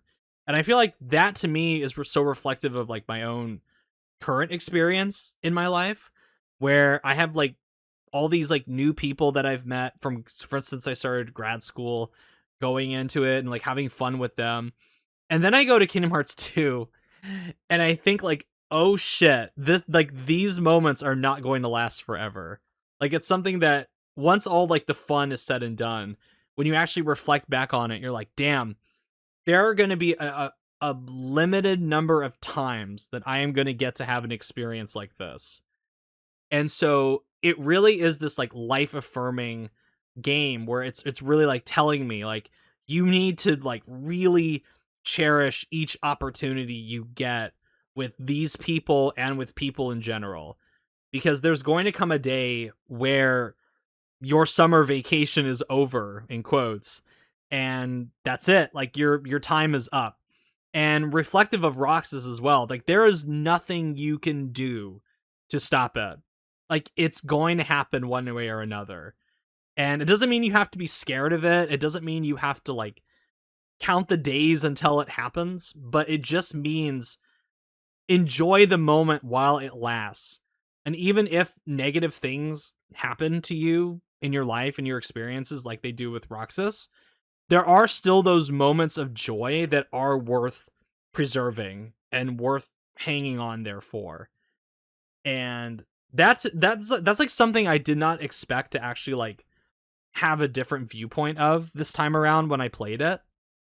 So it was like quite it was quite a strange experience to get an entirely new meaning to this prologue or this game in general, that I felt like that was it. That was like solidified in my mind what this opening meant to me. And here I am, 20 years later, and it's like it's taken on a completely different context for me as an adult. And I can't really say that about any other game. Maybe if I went back and played KH1 recently with this mindset, maybe I'd see things in there like that, or some of the other ones in the franchise. I don't know, but with this part in particular of KH2, this it's so like intensely relatable at like multiple phases of my life, which is again not I can't say that about any other game I've ever played. So Yeah. yeah, Well, and I would say that kind of the other interesting thing is that, the person who doesn't have a lot of that problem is Sora, because at the end of the day, right, he does have all these connections, and the whole idea is that your connections live on in people even after you might not see them anymore. And I think what's kind of really interesting about that is that Roxas is a tragic tale, because like you said, it just or like you mentioned, like you want to hold on to those things, but it comes upon him suddenly. Like he does not ask for these things. hmm It just kind of happens to him, and that is the tragic thing, is that like that could be you. So in a sense it kind of teaches you to like cherish these things. But I think on the other side you have Sora and also Roxas, where when you get to the new Twilight Town, the whole idea is that the bonds he had, even with those fake versions, and this is obviously a very Disney mystical way to look at it, but again, a lot of our things we live through our lives are sort of viewed through like the ideas of maybe fate, or just like, oh well, you know what, maybe it didn't happen this way for this reason, or maybe there was a connection, or whatever we view as love and all those things, where it's yeah, like, oh, we get to that alternate reality, and they do still kind of remember him, and they see him in Sora, and they have that extension of that feeling and that love extended to Sora and through these people that we have connections to. And again, Sora, his whole idea is that people do actually forget him. Kyrie forgets him, all these people, but because of the strength of people who care about him and things like that, they don't forget him. And because of the connections they do have, like Kyrie, it is able to bring Sora home. And so at the end of the day, you not only have that tragic angle with Roxas as like this kind of like tragic tale of just how life is unfair, and you are playing this game, so that means you're alive. You're not dead like Roxas is, or you're not in some weird alternate state or whatever. So you can take the lesson from Roxas and try to hopefully like hold on to the things you have. But also, yeah, it says that while you're living that life, you can be like Sora, and you can actually have all these connections, and they can last you just even beyond space and time. It almost sometimes feels like those connections, you leave an old friend and then you pick off right where you left off, or something that someone did for you long ago that you maybe forgot comes back to you, and you go, wow, that person left an imprint on me. So I like that it's both. Like it has the and because it's Kingdom Hearts, you have the idea of Roxas still living in Sora and all those things, and things like that, and your connections moving on. So I don't know, just Kingdom Hearts 2, and its kind of idea of nobodies and nothingness, and whether that represents like depression or like a state of non-existence and things. I like that it has the positive angle too, which is Sora, and he represents obviously the light and the connections he's made to all these people, and how you can also have that. It's not just death or whatever, like with Roxas. yeah. It's not just like purely focused on the tragedy. It's not purely focused on like Yeah, the end because of it. the It's rest of the game is joy. So yes, mixed in with some very like melancholy, of course. heartbreaking stuff, of Yeah, for course. sure. Like yeah, Yeah, as is life. as So is life. Yeah. yeah. What a good fucking game. And Uh, real quick, real quick, I want to mention the nobodies because also, obviously the big meme with them was always like, "Whoa, they don't feel anything, but they sure do feel a lot about not feeling things." Lol, haha, high five. Epic gamer moment. But in all actuality, like genuinely, the way the story presents it is really fascinating, which is the idea of like, so in Kingdom Hearts One, darkness very clearly represented. Um, it represented Riku's like jealousy and also his like drive for like power and to basically overcome Sora and be better than him, his yeah. insecurities and stuff. So the darkness, and also this was parallel to Ansem, which is that Riku sought something bigger than himself, and that greed caused him to literally throw away his world or whatever. There's actually a fucking banger line in Chain of Memories that I had completely forgot about, where it's a scene where you're playing a Riku story, and it's in the room that like it's actually post KH1 him leaving the island, and it's something we'd never seen before. And it's him in a room, and it says, "You gave up your world and your family and your loved ones, but hey, at least you gained a nice room." Or at least they gave Mm, you a nice room. It's like, holy shit. Like, um, and it's like the representation of like where he was in between. Like Maleficent gave him like this cool little room. It's like, wow, you get to see new worlds. Good for you, I guess. You gave up everything you ever cared about and loved. So, but anyway, regardless, in KH1, that's what darkness represents, and then light represents like never giving up and holding on to the fact that there's always something good. There's always something, even in the darkest. There is something that you can hold on to. There's light. There's love. There's connection. So, what does nothingness represent? Well, if we remove the Mimi context, nothingness is basically depression. It is basically this yes. feeling of you feel things like you live and you exist, but you don't feel them. Like you have these, you know what it's like to be happy. You're feeling happy, but you don't feel happy. Whatever that means, right? And that is kind of what the nobodies are all talking about, where they're like, you have Syax, who is always like so stoic, but then when you fight him, he has this rage mode, like this literally embedded into his fight set. Is that he's screaming and he's yelling and he's fighting you, and he wants his heart. And then when he dies, he said he like walks away and he's like Kingdom Hearts, why? Where is my heart? So even though he feels these things, or like his eminence, he's like, oh, I need anger, I need rage, I need to facilitate these things. He can Hmm. feel that, but he can't feel it. He can't he doesn't know what it's like to feel. And then you have Roxas, who is that in between, where he can feel, and yet his existence and his like the way he views the world makes him feel like he is literally transient. He's not meant to exist. And so like that's one of the great things about nothingness, and it's kind of cool and also a shame it never comes back. They never really touch nothingness again. But yeah, nothingness in Kingdom Hearts 2 represents like depression. It represents that feeling of like you're just going through life and nothing feels anything. And that the only way you can like deal with it is to like lash out or take that happiness or that joy from someone else, so that maybe you can experience it yourself or you can pull them down with you. And it's all tied into the themes of with Xehanort and Ansem the Wise and all those things, and how Sora contrasts that, and how Roxas contrasts that. How people say Roxas is one thing, but he turns out to be another. How Axel believes he can feel. He's like, I most felt like I could feel when I was with my friend, who I apparently can't feel and I can't have feelings for, right? But I feel that when I'm around you, Sora, and all those things. So nothingness is like such a fascinating like concept and idea in this story, and I just love how it ties into Roxas. Love how it contrasts Sora. Love how it contrasts the concepts of darkness and light and Riku and all those things, and it's just fucking great. Good game.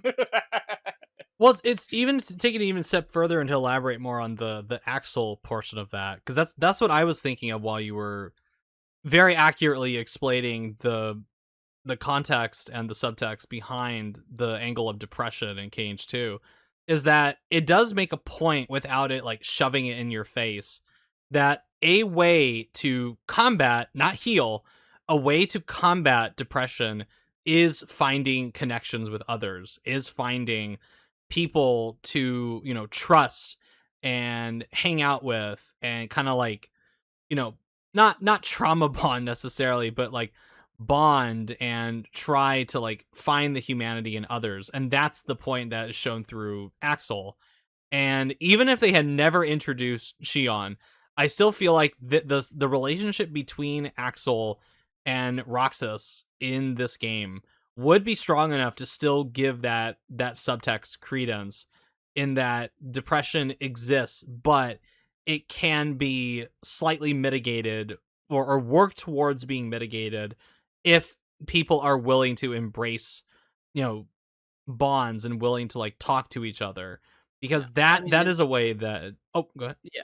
I was gonna say the final flashback scene is the part where he goes Oh like, my "Ah, god, yeah, yeah. no one would miss me," and then you have the fight, and then when it's finally you defeat Axel, and he goes like, "Oh, no one would miss me," and he goes, "That's not true. I would." You Yeah. know, like that's it. That's all you need for their flashback. Like you don't need fucking like it's cool to have 358, right? But you don't need 358 to understand their relationship because you're not supposed to understand their relationship. It's like, say if you ever watch like Cowboy Bebop, you're not supposed to understand the actual dynamic between like Spike and like his past life. It's supposed to be glimmers, these flashes and that we don't ever get to fully experience. And that's what Mhm. makes them feel real. That's what makes them feel like wow, like there's just so many other worlds and people and lives that I mean all of them that I will never know the full extent of.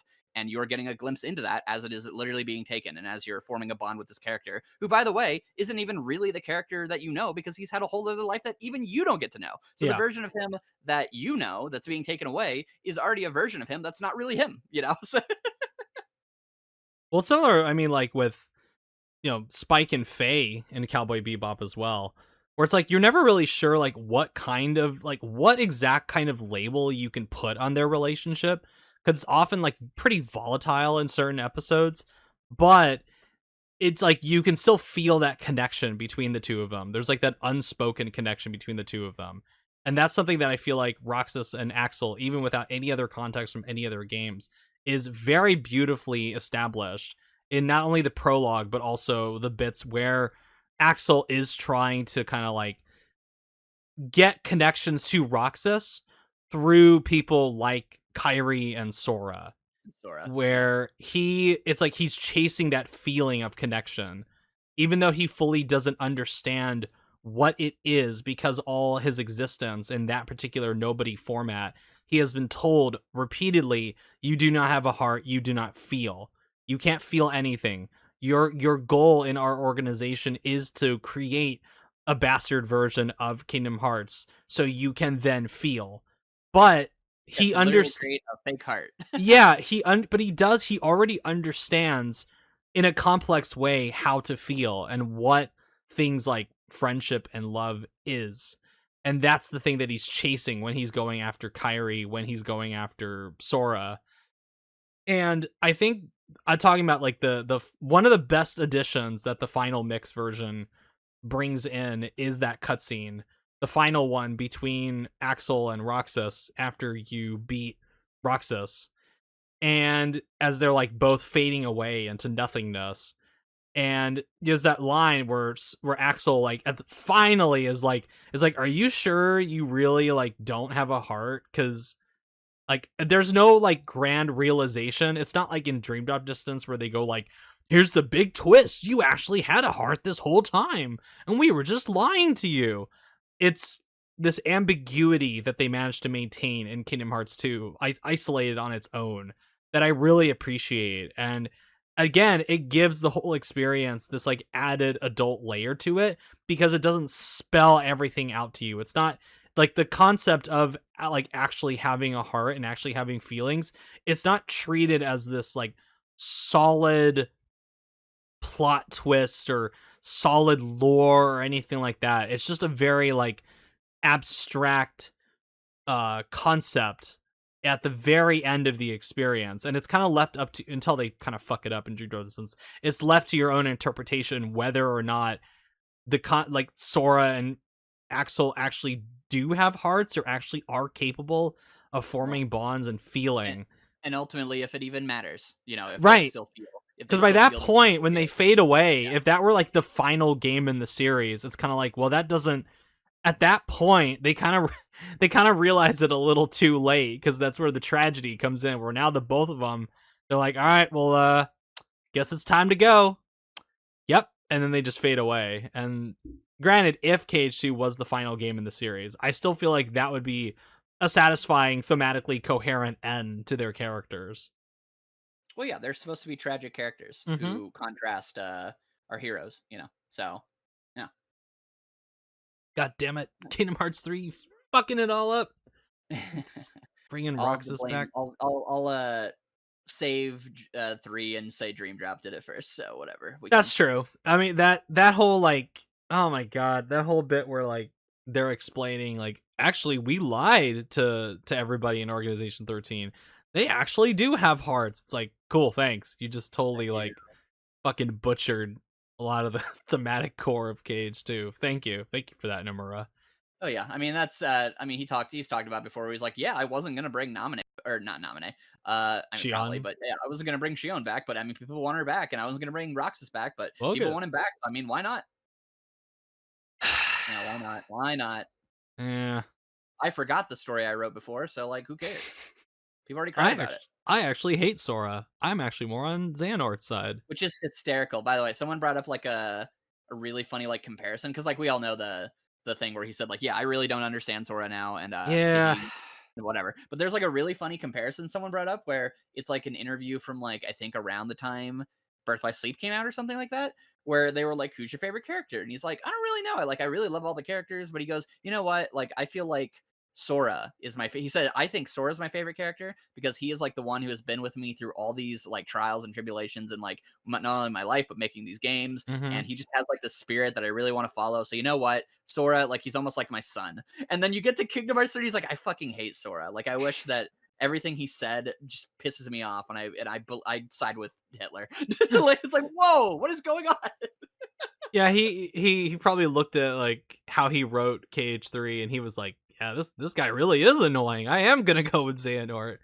Yeah, Oh, very Nomura. funny. I guess I would take that over him going on. It's like, hey, are we gonna get a trailer for Kingdom Hearts 4? It's like, no, but you get some trivia about the Papo fruit. Like, oh, thanks, Yeah, awesome, thank you. appreciate it. And the trivia is that he's like, I think it was this. Bye. Yes, I'll see you in 3 years for the next 360p screenshot of Kingdom Hearts 4. It's been a year since that, by the way. It's We're not getting a trailer this year. isn't I it call gonna it. be? It's like, didn't they do that April? I think they did that April of last year, didn't they? Maybe it's almost a year then. Either way, holy Yeah, shit, yeah, I still know. nothing. Still no. I'm telling you, dude, they're gonna drop a trailer for. They're not only gonna reveal the title of Final Fantasy VII Remake Part 3, but they're also gonna drop a trailer and we're gonna get gameplay of that before we get another, before we get an We're actual gonna look release of the whole game. KH4. I would say at this rate. Yeah, that I'd actually, that doesn't surprise, that would not surprise me. It's so funny too. I mean, I this has nothing to do with KH2, but it's so funny how like every time one of these new games comes out, Nomura's like, "Yeah, we revealed it too early. I'm really gonna work on that." And then he reveals it even earlier than like the time like the previous game, and it's like, buddy, like, buddy, brother, like, come on, man. Yeah. Uh, but yeah, I want to go back to a point that you had made earlier, which is this myth that the Disney worlds mean nothing or that they're a waste of time in KH2. And I have never understood that idea whatsoever. Because I don't think for a world to have value in Kingdom Hearts 2, it has to be making this like grand narrative statement, or it has to have this like deep jungle moment where there's the contention between Sora and Donald, and then there's an arc in that. I really don't think, because the point of the game is not building the relationship between Sora, Donald, and Goofy. That point is already there at its core. It's already as strong as it's gonna get. And the whole point of the game is also, unlike the first game, is not the development of Sora as a character, as the reluctant hero. He's already like the fucking grand hero once he gets out of that pod and he starts fucking flipping and flying around in Twilight Town, hitting all the nobodies, beating the shit out of him in front of the train station. He's already like the hero, the true hero. He's already embraced that role. The point of Kingdom Hearts 2 is to find Riku and Kairi, more specifically Riku. And that's going to mean a grand adventure. And the whole point of the Disney worlds in Kingdom Hearts 2 are to make you feel like you are going on a grand adventure, because you are constantly changing location, you're constantly meeting old friends, you're constantly meeting new friends, and by the end of the game, like I said at the very beginning, it gives you this sense of, wow, I went on this whole journey with these characters, And now not only am I reacquainted with all these new faces, but I've seen all these new locations, I've met these new people, and they're going to give me the meaning and the strength to fight on their behalf when I go against Organization 13 and Xehanort. That's the point of the Disney worlds. It's not it's not fucking to develop the character of Sora. It's not to strengthen the relationship between Sora, Donald, and Goofy. And even if it doesn't move the plot forward, it's kind of like, who cares? Like, and because it moves around so often, especially on the second visits, they're so quick. It's kind of like, I don't really care that we're taking time away from, going after Riku in order to help out an old friend.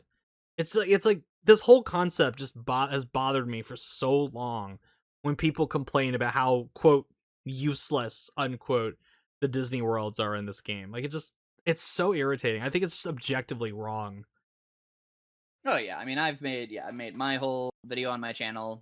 What I love about Kingdom Hearts 2 is, that whole video is just about kind of like debunking that idea. Yeah. But yeah, I mean, the main heart of it is just it simply comes down to framing, which is that Kingdom Hearts 2 does not frame it as if like there is something better to be doing. It is, like you said, it's about a grand adventure because as soon as it starts, they're like, all right, well, Kyrie's home, so that's cool. Yeah. And then they go, all right, Riku's out there somewhere. Like he's not in the Doom dimension, so that's good. So we literally just have to find him. That's all it is. And so the frame like they do give you is they're like, okay, Organization 13 are a bunch of bad guys we have to beat up and kill. And the Heartless are back, and we have to kill and beat those guys too because they're going to cause problems. Yeah. So like that is the framework by which you are given is that we're going to find a very nebulous thing. Our friends, they're just out there somewhere. They're somewhere to find. Which is very specific. It's find a person, right? So there's no confusion about what we're looking for, right? And then in its place, he always finds different people that he knows, and that's kind of why it's really fun that every single world, with the exception of like Port Royal and Space Paranoids, which Space Paranoids is already deeply tied into the plot, and then Port Royal has Pete. But every world has like a returning character, even if it's like a new world, like Mulan, where we know Mushu and stuff. So the whole idea is that we're looking for our friends, but we find other friends, and then we help them. And then that is punctuated with the second visits where Sora always helps them either like usually something to do with love, like bringing together like a couple or whatever, which Hmm. usually they'll then tie into Kyrie and Sora. Sometimes even just like very directly, like with Halloween Town or things like that.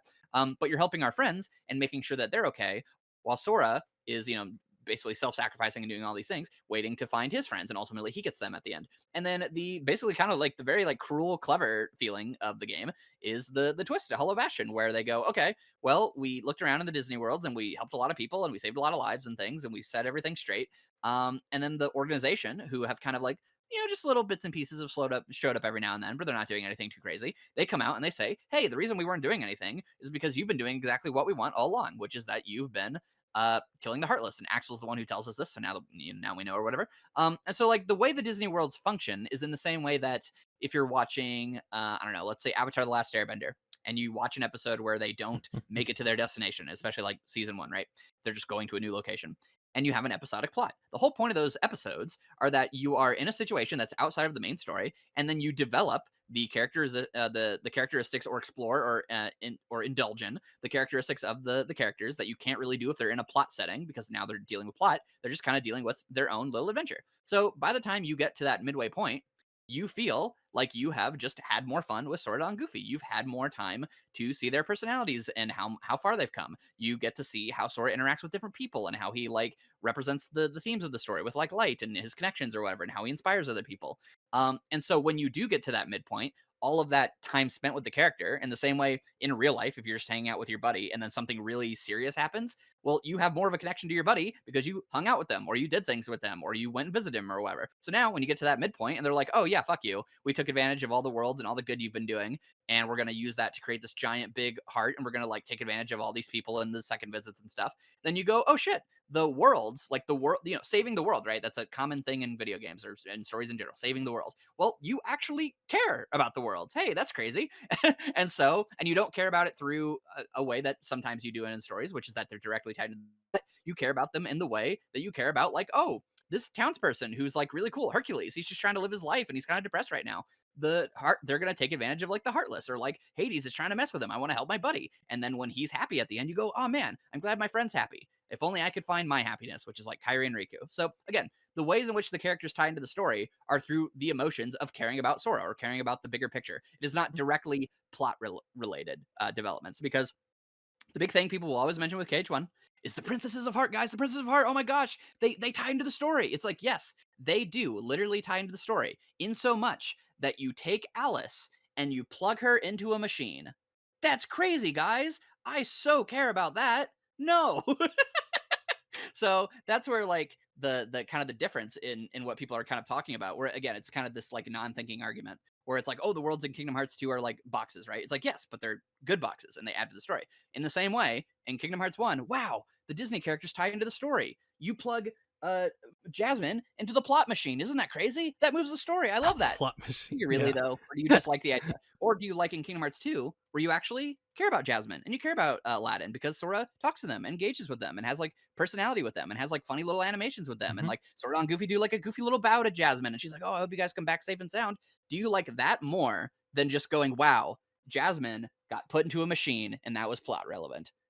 Ooh. So that's my big rant. Wow. Well, and then I like the comparison you brought up to Last Airbender, because Last Airbender I feel like would be a significantly worse show without those filler episodes in there, or the ones they call like filler, where it's a Yeah, lot of different side stories and you talking to like them hanging out with new people and stuff like that.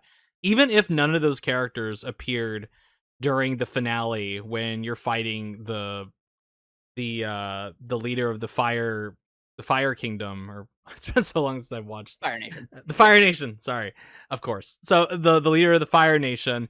It's like, even if those characters are not physically present during that battle, you still feel the connection that Aang has had with them throughout the series, and like that is what he's fighting for. Like you don't need like some stupid Star Wars Episode 9 moment where like everybody you've ever known in this franchise is coming together to fight like the shitty new version of the Sith. Like you don't need something like that, because I feel like in that it doesn't earn it, because they don't have a lot of time with those characters.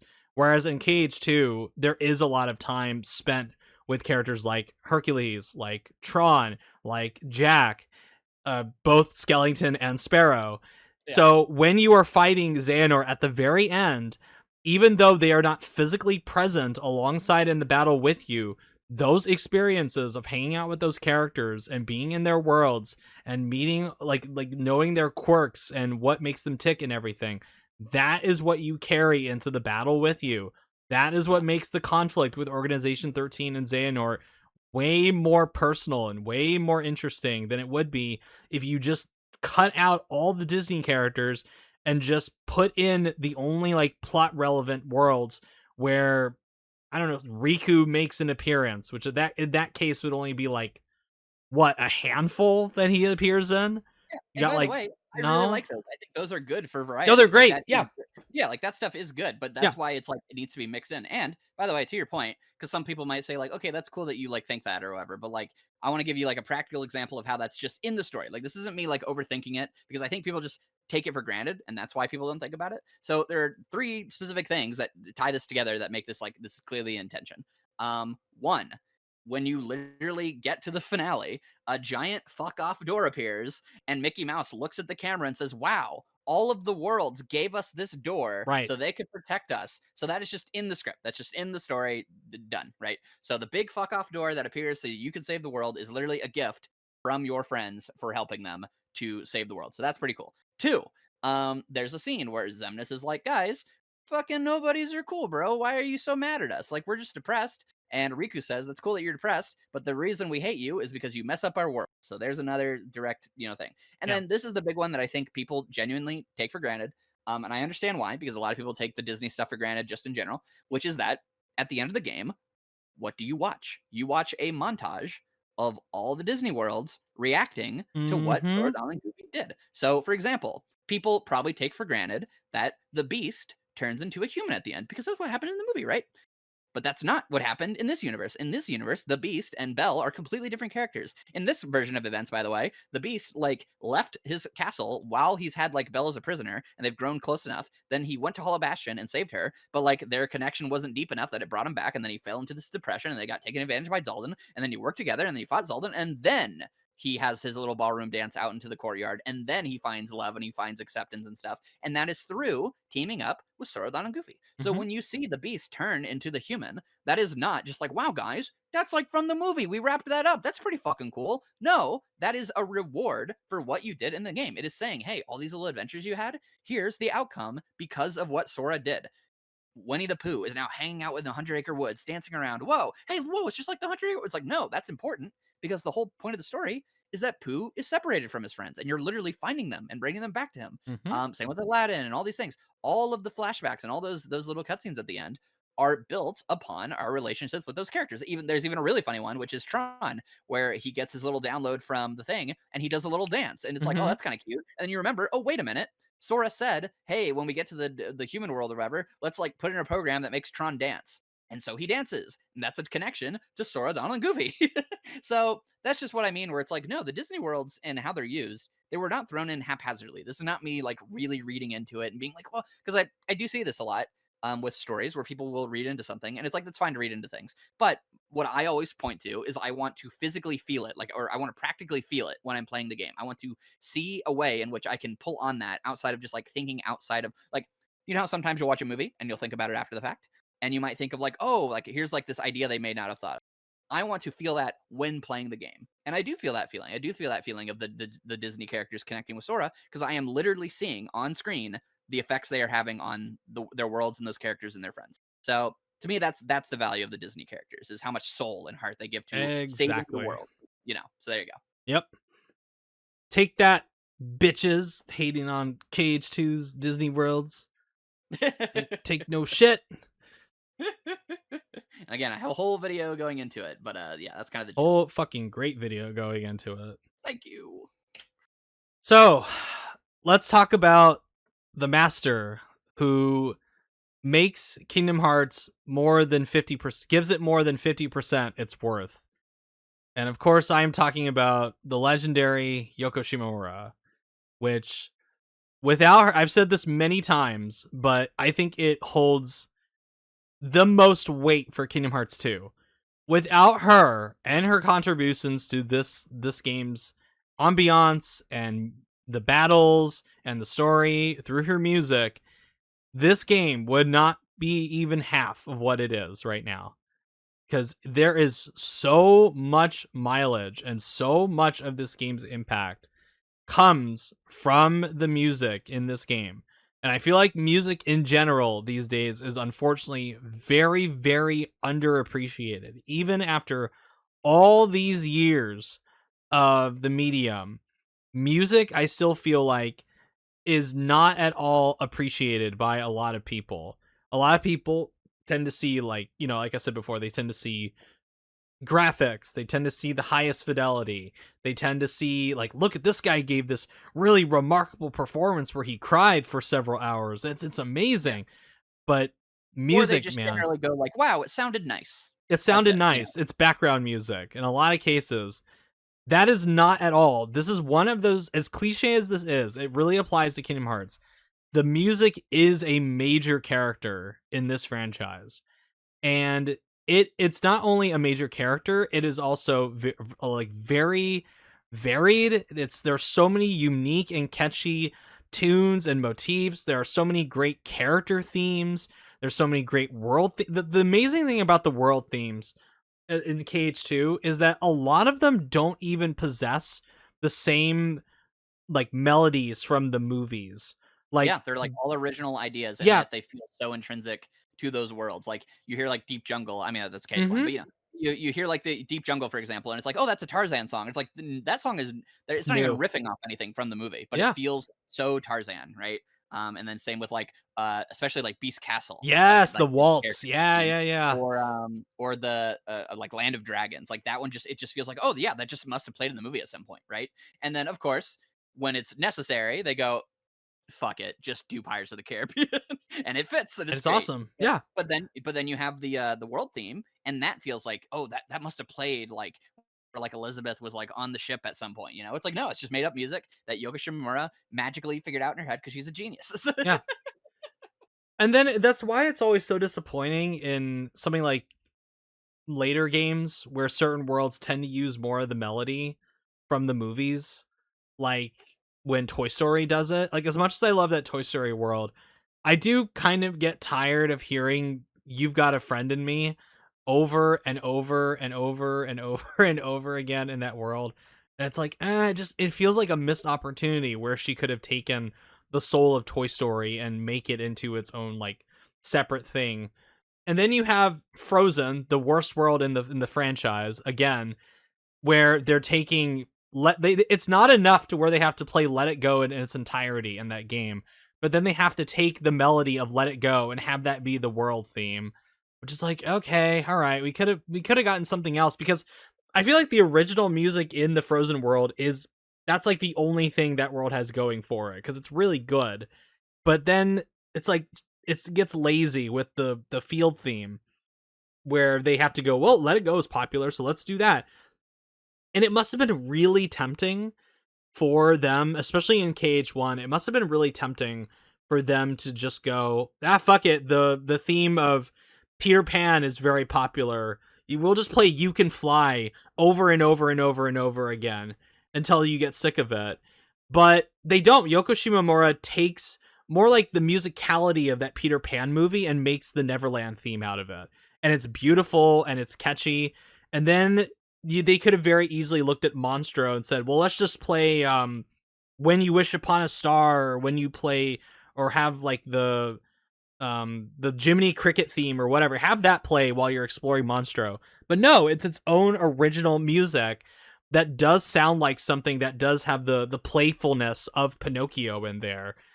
And it's the same thing with Kingdom Hearts 2, where they could have just said, let's just put in Be Our Guest for the theme of Beast Castle, because that's like an iconic song. Put that in there as the theme. But they don't. They give it its own like waltz almost, and it sounds like awesome the way it moves from both the field theme and then it goes into the battle theme, especially in the remix HD versions when they use the orchestration, where they actually do bring in the woodwind instruments like the flutes, and it sounds so cool how they do that. And it has nothing to do with how the music sounds in the movie. It's all like original stuff. Again, with this being Disney, being what they are, even at the time, with like how tight of creative control they had on this project, I give them a lot of credit for letting Yoko Shimomura just kind of do her own thing in most cases. Like, yeah, they do have some Disney songs, like obviously Little Mermaid, they have those songs, some He's a original pirate. ones. Hmm? He's a pirate. Yeah, he's a pirate, they have that as well. But I give them a lot of credit for entrusting her with almost like the soul of not only like the soul of Kingdom Hearts as a franchise itself, but the soul of these Disney movies. And I feel like she fucking nails it in Kingdom Hearts 1 and 2 and on like all the worlds that she does original music for. And I want to give it a shout out. I fucking love the Kingdom of Corona. I think she did all those right. Yes. Yeah, those are Oh my all god. yeah. That world in general just feels like that is exactly what I would expect an expansion on like the Kingdom Hearts 2 philosophy of doing a world where you hang out with Rapunzel, you become her friend, you do little mini games with her to like earn her trust and her friendship and stuff, and then Sora has a connection with her where he wants to take her to see something that he's never seen, and then by the end, like you're all like, wow, like Sora, you saved the day and you helped us out and we're friends and we're cool. We'll see you in the second visit. Haha. Yeah. Well, even then it uses like I adore the music in Kingdom of Corona, but even then, compared to a lot of the worlds in KH2, it does use some of the songs from Tangled. So it like even there it does kind of lean into that a little bit more compared to most of the worlds in KH2. But that world theme that plays while you're exploring, especially like the flower fields, it's so gorgeous. I mean, there was a day where I had that song like on a loop in my headphones while I was walking around like in an outdoor farmer's market. And it was like, I didn't get tired of it like the full hour I was like walking around, and it just like perfectly blended into the environment that I was in my real life. And it just, that theme alone is amazing. That's probably like next to like a few others. That's probably my favorite bit of original music in KH3.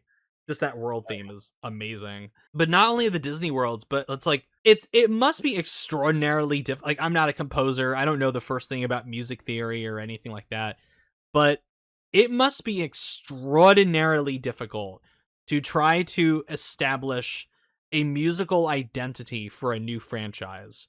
Because at least with something you're doing an adaptation of, like the Disney worlds, there are cues that you can take from, but it's like, what does the soul of Kingdom Hearts sound like? Like how do you translate the themes and the characters into something that you don't even need to see an image for? All you have to do is like, this is what she's brilliant at. All I have to do as a fan, longtime player, is all I have to do is hear a few notes, and I almost know like immediately what character this is, what world this is, what emotion is being, expressed through this music. And like, that is just that takes a real genius, a real musical genius, to be able to pull that off.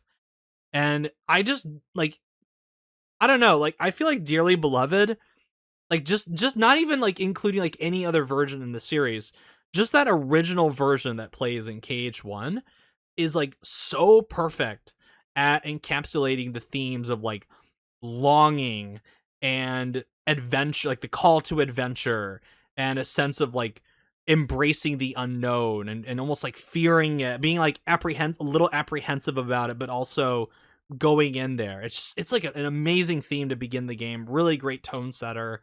And then all the original songs for all the original world as well. Like the Hollow Bastion theme is fantastic. Twilight Town, we've gone over both themes like a lot in this podcast, so I won't reiterate that again. But I think the big one, the one that unfortunately until the DLC did not get enough credit, is the Scala Kylum theme, which is Oh like, it's like, that is like a crime against humanity that they only let that track play for maybe 10 seconds in the original version of that game in KH3.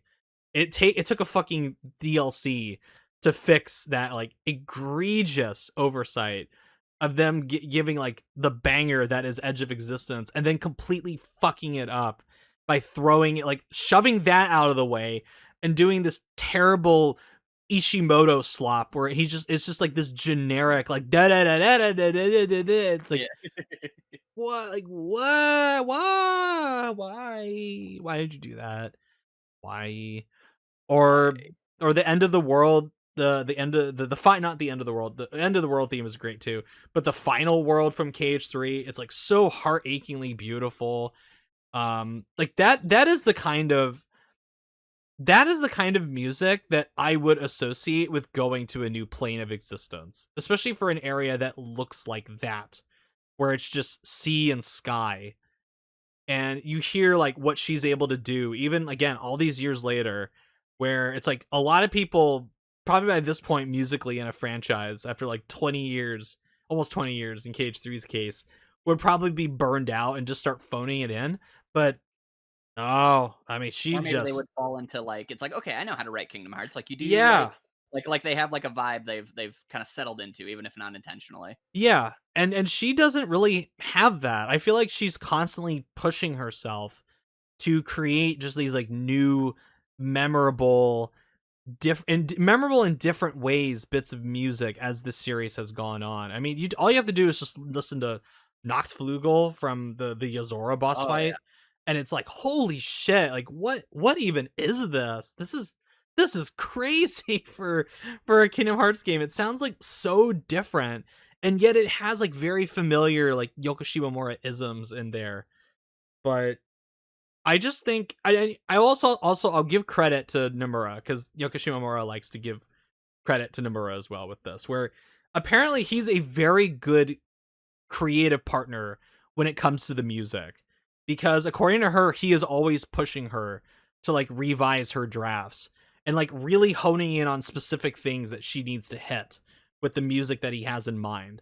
So Mhm. as much as we make fun of Nomura, I will give him a lot of credit for pushing her to really like, be the best that she can be, and giving her like exact direction for what he is looking for, or the kind of emotion that he's looking to express with a Oh, yeah. certain I mean, part. that's the thing I've always liked about Nomura is I do think just, like, as far as idea guy, he's always got it, you know? Yes, It's just whenever he's given the reins to do specific the meat details and that, potatoes. Yeah, yeah, I'm like, no." That's when you need Nojima there to be like, Well, like, hey, can you come in and help, please? Can you well, again, actually it's like write this shit? we have like a specific kind of like version of this, which is again like the ending of Kingdom Hearts 2, where Sora slaps the thing into Kairi's hand, the little star charm, and it's like originally Nomura just wanted it to immediately, the second it hits her hand, cut to black, and like that sounds like an idea of like, oh, that makes sense when it hits her hand, cut to black. But his idea was like, oh yeah, as soon as it happens, you just do it, and they had to like fight him to be like, no, it has to be like at least like half a second. He's like, what about like a quarter of a second? It's like, no, Nomura, they have to like see it and feel it. Like they like fought him on it, like tooth and nail to be like how long. They were like, Nomura, you're cruel. You can't just have it immediately cut to black. But like I the idea Yeah, is great, which is like I mean, it's an iconic final shot. You slap it in your hand and it cuts to black. yeah, But like his perfect. idea of that is just like, oh yeah, just instantly. And it's like, no, you can't do that. I do think it's an interesting thing, and I would want to read about the history of Kingdom Hearts 3, because Kingdom Hearts 3 to me feels like not enough people told Nomura no. Whereas, despite the creative power that Nomura had with KH1 and KH2, it feels like more people fought back against some of his weaker ideas in order to create a compromise. Like, you had people like Nojima there to tell him like, hey, you can't, or Hashimoto there, or Katase there to tell him like no. Whereas in Kingdom Hearts 3, it feels like they didn't really have the strength or the desire to fight him on it, because either they were just like, fuck it, let's just get Kingdom Hearts 3 out there, or they were spread too thin with both working on Final Fantasy VII Remake and KH3 at the same time. So they were just like, fuck it, like let's just get this shit out the door. Yeah. Or Well, or they I'll tell just you what I think had it is. go Yeah, go ahead. ahead. I was gonna say what I think it is what he's talked about, where he was like, yeah, originally I had other writers, right? I had Nojima. Like for example, Yes. he told Nojima, like, hey Nojima, use the like sea salt ice cream thing because I got that at Disneyland and I like it. And he goes, Yeah. cool. And then he was like, even like he said in interviews, like, even I was surprised that Nojima used the sea salt ice cream so much in Roxas' backstory. Like I didn't Yeah. even think of that. So like it's an idea. It's like, oh, it's a great idea, right? But then he says around the time of like Birth by, or not Birth by, I think it's like Dream Drop, where he had an interview where he was like, "Oh yeah, like the story of Kingdom Hearts has become so," and he meant this as a compliment, which is why I think it's definitely a negative. He goes, "The story of Kingdom Hearts has become like so complicated that really I'm the only one who can kind of keep it in track, like who knows what's going on and like knows what's happening. So I had to step in and be the main writer." And I think that's where it comes from. Is I think Yeah. everyone looks at Nomura and they go, "Oh, well, I mean, it's his baby. Like he clearly, like, I don't know what's going on in the scene, but like clearly he does. So like Yeah. just let him do it." Like I think that's what happened. It's like a George Lucas effect where it's like there's just the assumption that because he's the original creator, it's like he knows what's best for it. So people are less willing to tell him no or fight back on his ideas or Well, yeah, give because him they're like like, "Well, I don't get it, but he compromises. must. I mean, he's fucking Nomura. He made all Yeah. these games, you know." I mean, even like as somebody with like bonkers ideas who gets a lot of things past the goalie as Kojima does, even he gets pushback from his own team on certain things, to the point where it's like, okay, dude, you gotta like I get that you want to have a game where you like piss on a flower and it turns into a mushroom, but it's like you got like there are other things that like we can't do this. Like we gotta find some kind of compromise here. And it's his fucking name on the studio, and even he gets pushback on certain things. So it's like I don't see why Nomura. I know Kingdom Hearts is his baby. I know he's the one that like fought against Disney from like implementing their like more boring ideas, like fucking Mickey Mouse being the hero. But it's like I feel like any big creative talent still needs that person, or like that the trusted people there to really like push back on ideas or have him elaborate further. And I feel like that was there in Kingdom Hearts 1, and especially Kingdom Hearts 2, because I feel like there are certain things with Kingdom Hearts 2 that if they were in a less compromised, less deft hands, could have like really flown off the rails. Like the concept of adding in like Roxas and having that whole, like, I can see a reality where that whole opening sequence is like so haphazardly done, and it just goes on for way, way, way too long, and they over explain a bunch of things, and it's not as ambiguous or surreal as it is. Because like it's like that to me is like such an interesting thing, not only in Kingdom Hearts but in a game with a Disney logo on it, where something that esoteric, even like in a, it's not like a fucking David Lynch film or anything like that, but it is very surreal and esoteric for something in that has the Disney logo like front facing attached on its product, where they gave Nomura and that team that leeway to include something this odd as like a beginner to the game. And I feel like without that pushback and that kind of like, even within Square Enix, that kind of pushback, I feel like it could have been way sloppier than what it ended up being. Whereas unfortunately, when Nomura also delegates duties to other people like Tai Yusei, like I don't exactly know like what his input is. I think he's more of a gameplay focused co-director along with Nomura. But it feels like Nomura almost is given too much power within Kingdom Hearts these days, and that's why like I know there are some people that it's like, well, if Nomura were to ever walk away from the franchise, it's like I really fear what would happen. It's like I would kind of be a little curious to see what would happen if somebody else came in and took Well, over the reins as far as the writing it's like you goes. say that, but I would assume you love Kingdom Hearts 1 and 2, and he definitely did not write much of Kingdom Hearts 1, and he did not write much of Kingdom Hearts 2. So Right, so you have seen it and you have enjoyed it. And he especially did not write a lot of like Days, which is one of everyone's favorite. right. They got like the graphic novel lady to do it, and she fucking nailed it. Yeah. Um, I mean, So even to be fair, like with as talented as Nojima's writing was with like Kingdom Hearts 1 with the co-writers and KH2, it's like, man, that one game that he wrote on his own for the spin-off studio from Square Enix that did that, what was that, Ray Nadas? Like, oh my god, when you watch those cutscenes, oh my god, wow, it sucks. Like shit. Like that's another one. Like you get like the powerhouse involved, where it's like you get Shimomura in there, you get Nojima in there, you get some of the big people that worked on Kingdom Hearts. And it's like, holy shit, like what happened? And it's like I wonder like if there is that, there again, there's that element of compromise where you get somebody like Nomura in there who, when given too much power, does sloppier work. And then you have the other aspect of it when they don't have somebody that with like the weirdo ideas with like Nomura, they create some like generic Drek like Renatus with a score oh yeah, from they go. Shimomura that even like by her Mhm. standards, it's like she's like farting it out in her sleep, and it's just like, oh god, like I don't know, but Oh yeah.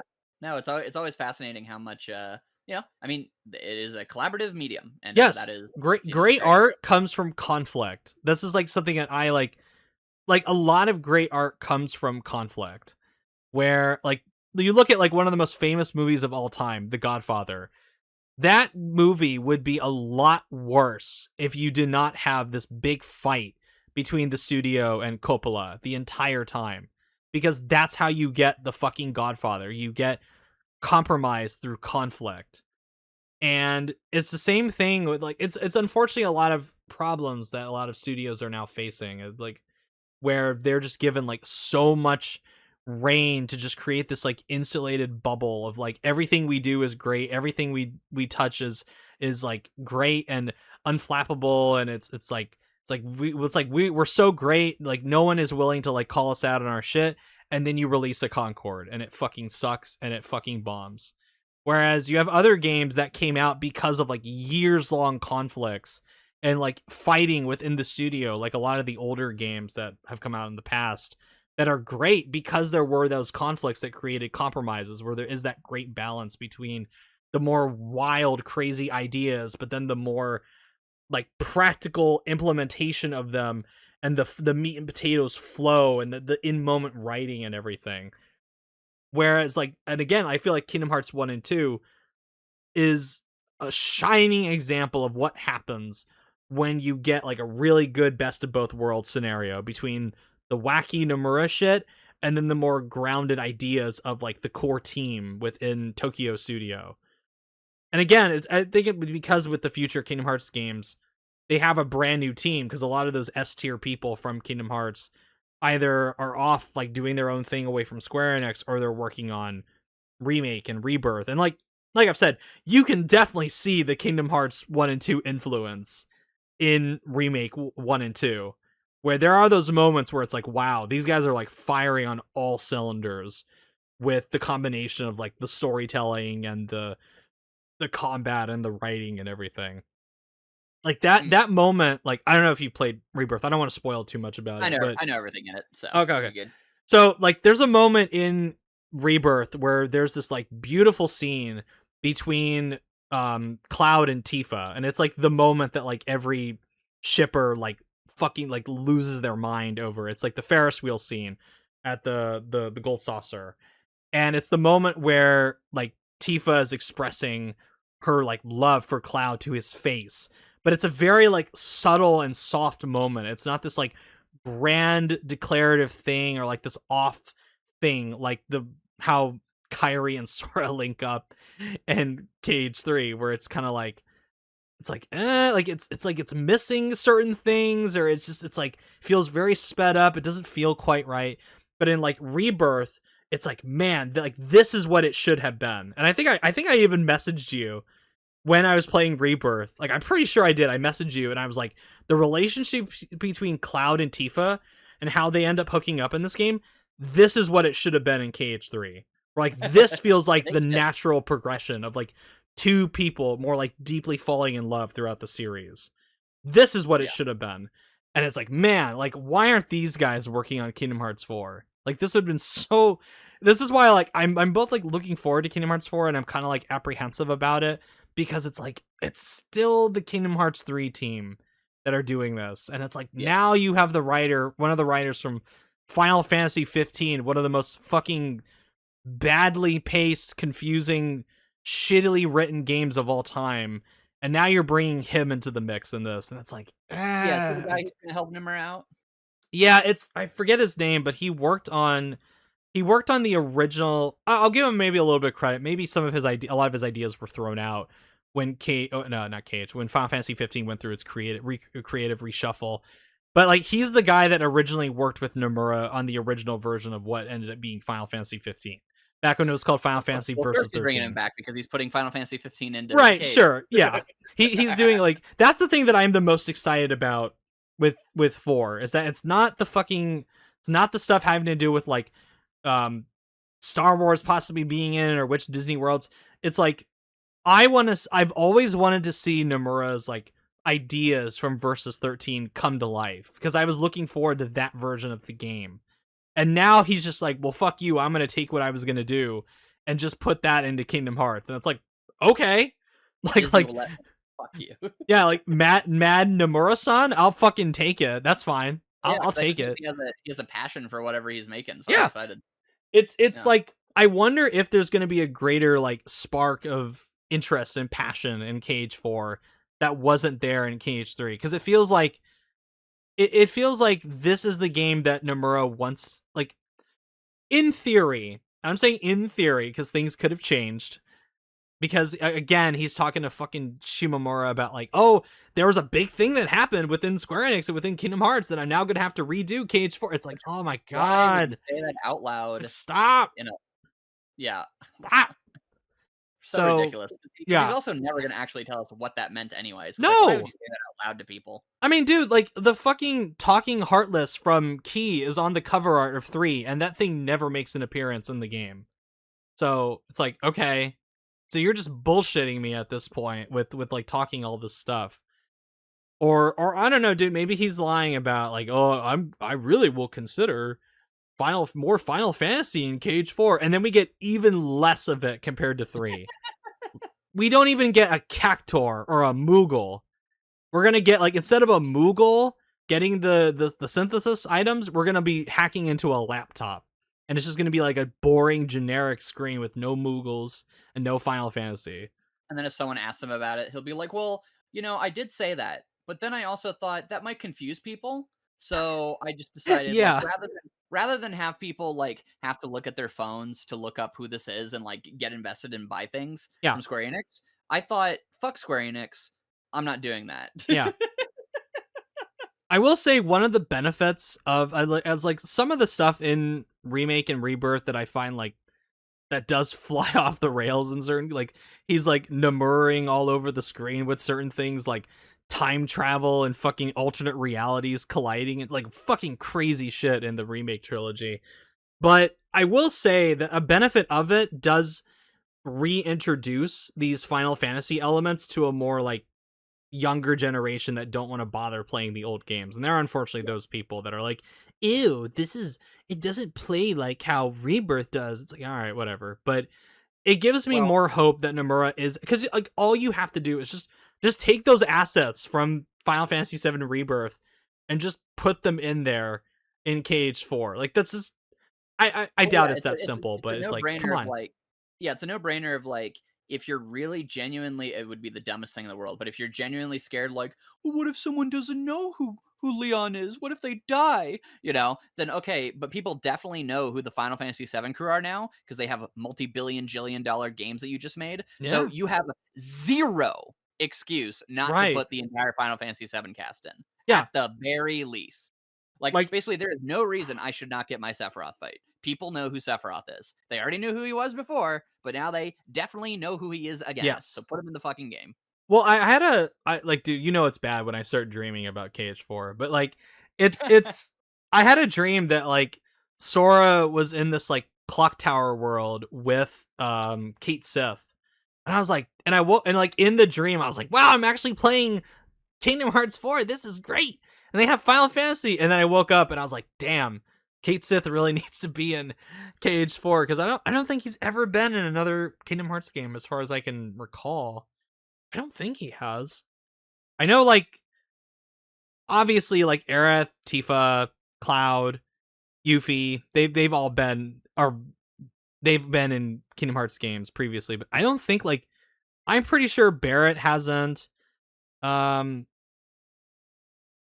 pretty sure Kate Sith hasn't. Oh, Sid, obviously, yeah, the 7 version of Sid, obviously.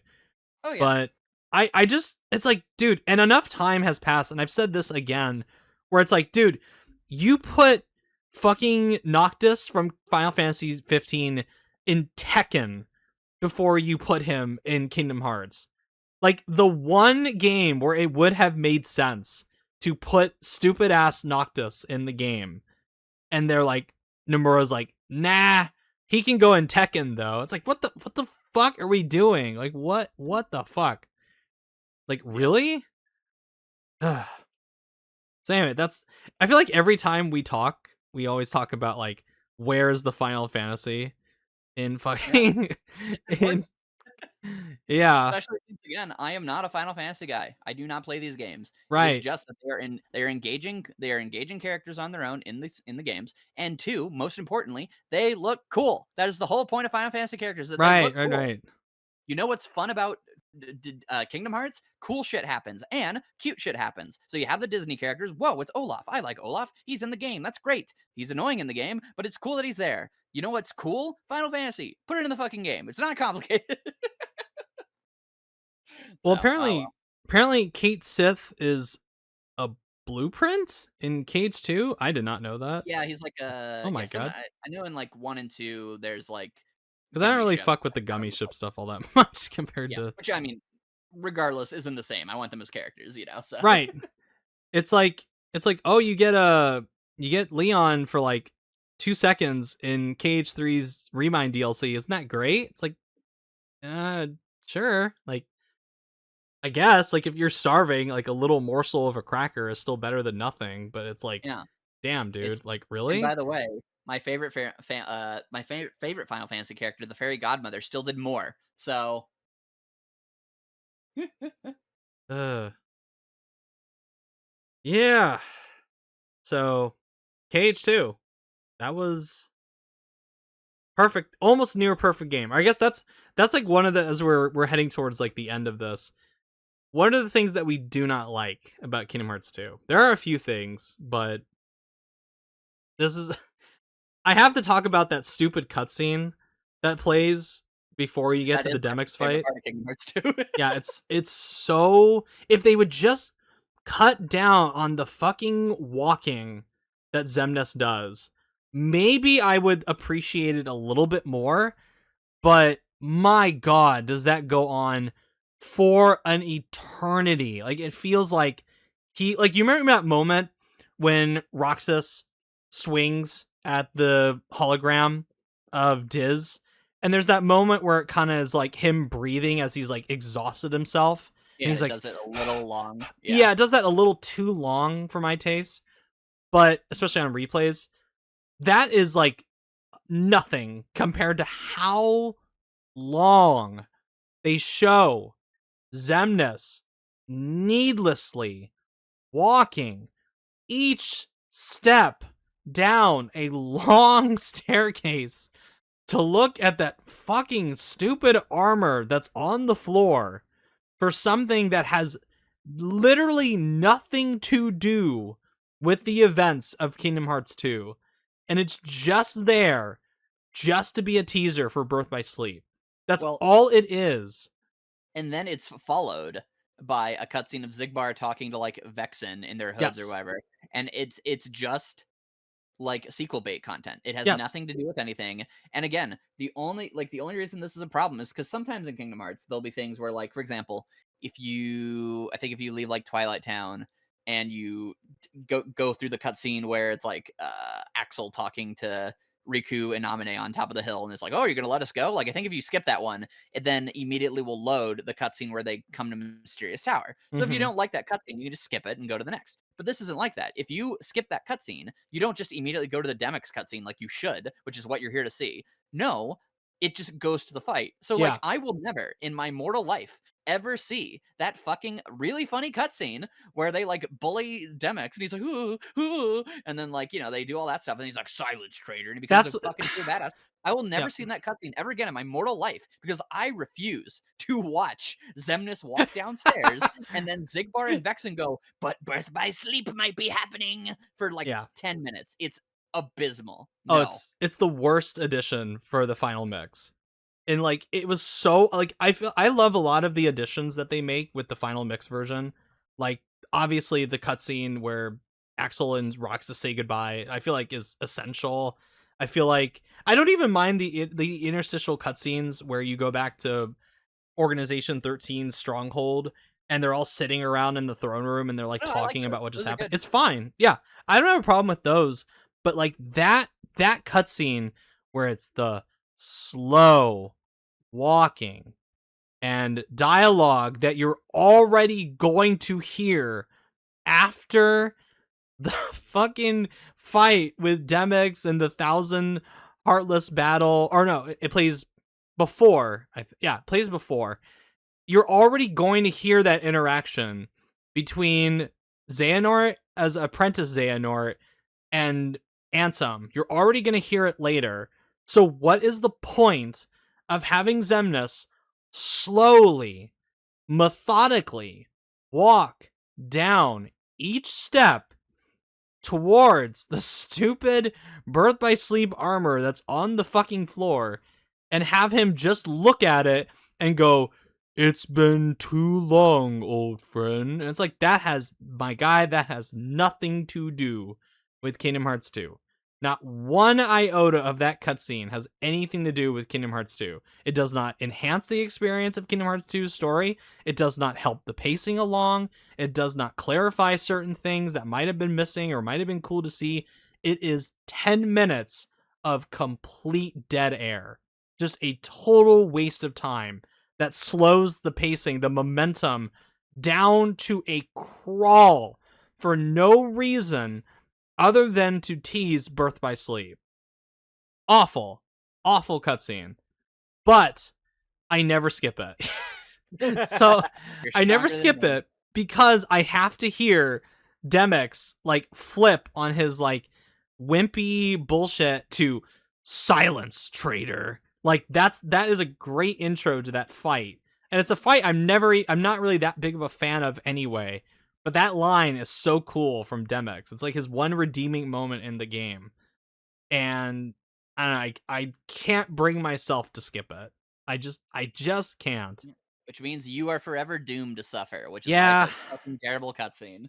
it feels like I have no problem skipping the cutscenes from Atlantica because I don't want to listen to them, but I don't know. There's just something that even I know objectively how bad that cutscene is before the Demix fight, but I don't know. It just it I feel I would feel guilty skipping it and just going straight into the Demix fight.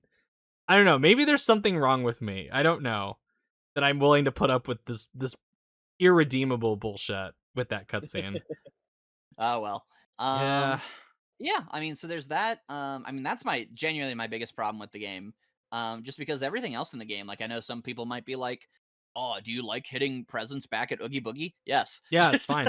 I like all because again, that's where that's another example of how through the combat. It's so funny we literally haven't talked about the combat in KH2, but it's just because it speaks for itself. But that's a detail of the combat I really love, where they do have these like gimmick fights that involve not only the combat, that's really fun, but like the reaction commands, which give like a lot of personality. And that is one where it's like, yeah, like rather than fighting Oogie Boogie in like the little arena from before, Mhm. now you have to get all these you have to position yourself perfectly so that you can get these dice up there and then knock them down and like go through the different tunnels and stuff. And it's fun, it's memorable. Like it makes that world feel alive by using the combat arena. So yeah, so I really like that. I have no problems with Lion Sora. I think Lion Sora is super fun. I think it's actually like one of the most fun gameplay systems in the game, and I do Yeah, not mind. I don't mind that they get rid of the drive forms because I think that makes you actually have to, or your guard, because I actually think that gives it a challenge, and it's only for that world. That's what makes it fun. Um, I talked about this before, which is that I fucking love Atlantica because I think it is peak Kingdom Hearts cringe. The only thing I don't like about Atlantica, and this is the other big problem I don't like in the game, Mhm. is so people talk about how there are worlds where they're just doing the movies, and most of the time that's not the case. Most of the time they're doing their own spin on it, like Kingdom Hearts 1 did, and they're doing it with 2 as well. But sometimes they do verbatim because they wanted to show off probably like their capabilities or whatever. They do verbatim just like remake a cutscene from the movies, and they are always infinitely worse. So I don't want to watch your shitty version of like the fight at the end of like the Pirates of the Caribbean movie. You're never gonna look like the live action movie. Go away. Or Sure. I don't want to see you recreate the fight with Scar and Simba on top of Pride Walk, where they literally even do like the slow mo hits or whatever, because there's Mhm. no music, there's no fire. It looks terrible. You're embarrassing yourself, genuinely. So so like when they do those things, like I hate those. And Atlantica, while I do love all the cheesy like songs and all that stuff. Ugh. The actual cutscenes where they are just like redoing the movie, those suck because that's a lot of it. It's like they literally just redo the scene where it's like, oh,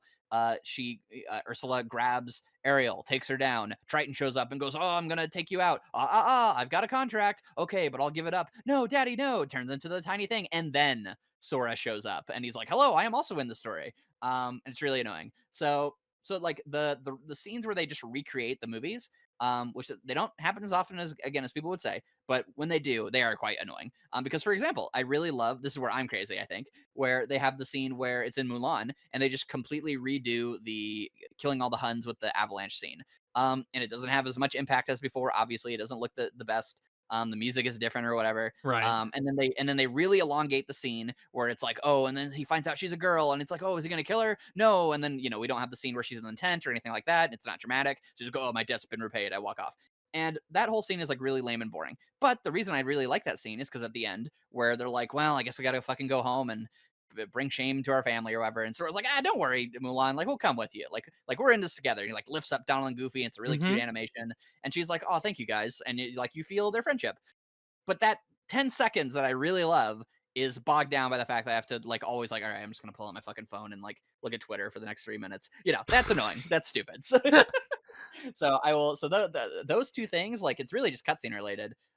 Those are the big things that stand out to me as like negatives. Because even the negatives Yeah. that most people would say of like maybe they don't like the Lion Cub Sora or they don't like Atlantica. That's the great thing. They're completely optional, which is I think very smart of the game. Which is that you literally never have to go to Atlantica and you never have to go to Pride Land. So pretty cool. Yeah, it's Atlantica is the obvious big one for me, which again, maybe it's because I'm exposed to the sheer horror that is Arendelle from KH3. Is that I'm a little bit softer on Atlantica because it is skeptical or skeptical. It is skippable compared to what I used to think about it, but I think there's like the completionist in me that it's like I have to do all of this in order to get like the Yeah, and full that's fair. rounded, because it like it looks weird if I were to only do all the Disney worlds except Atlantica. It's just like, all right, let's just get this shit over with, this shitty musical number. I can just Yeah, mute that's the fair. TV, whatever. What I think ruins Atlantica for me is that if you have to pause those fucking songs for any reason, You have to you redo have to them. do it all over again.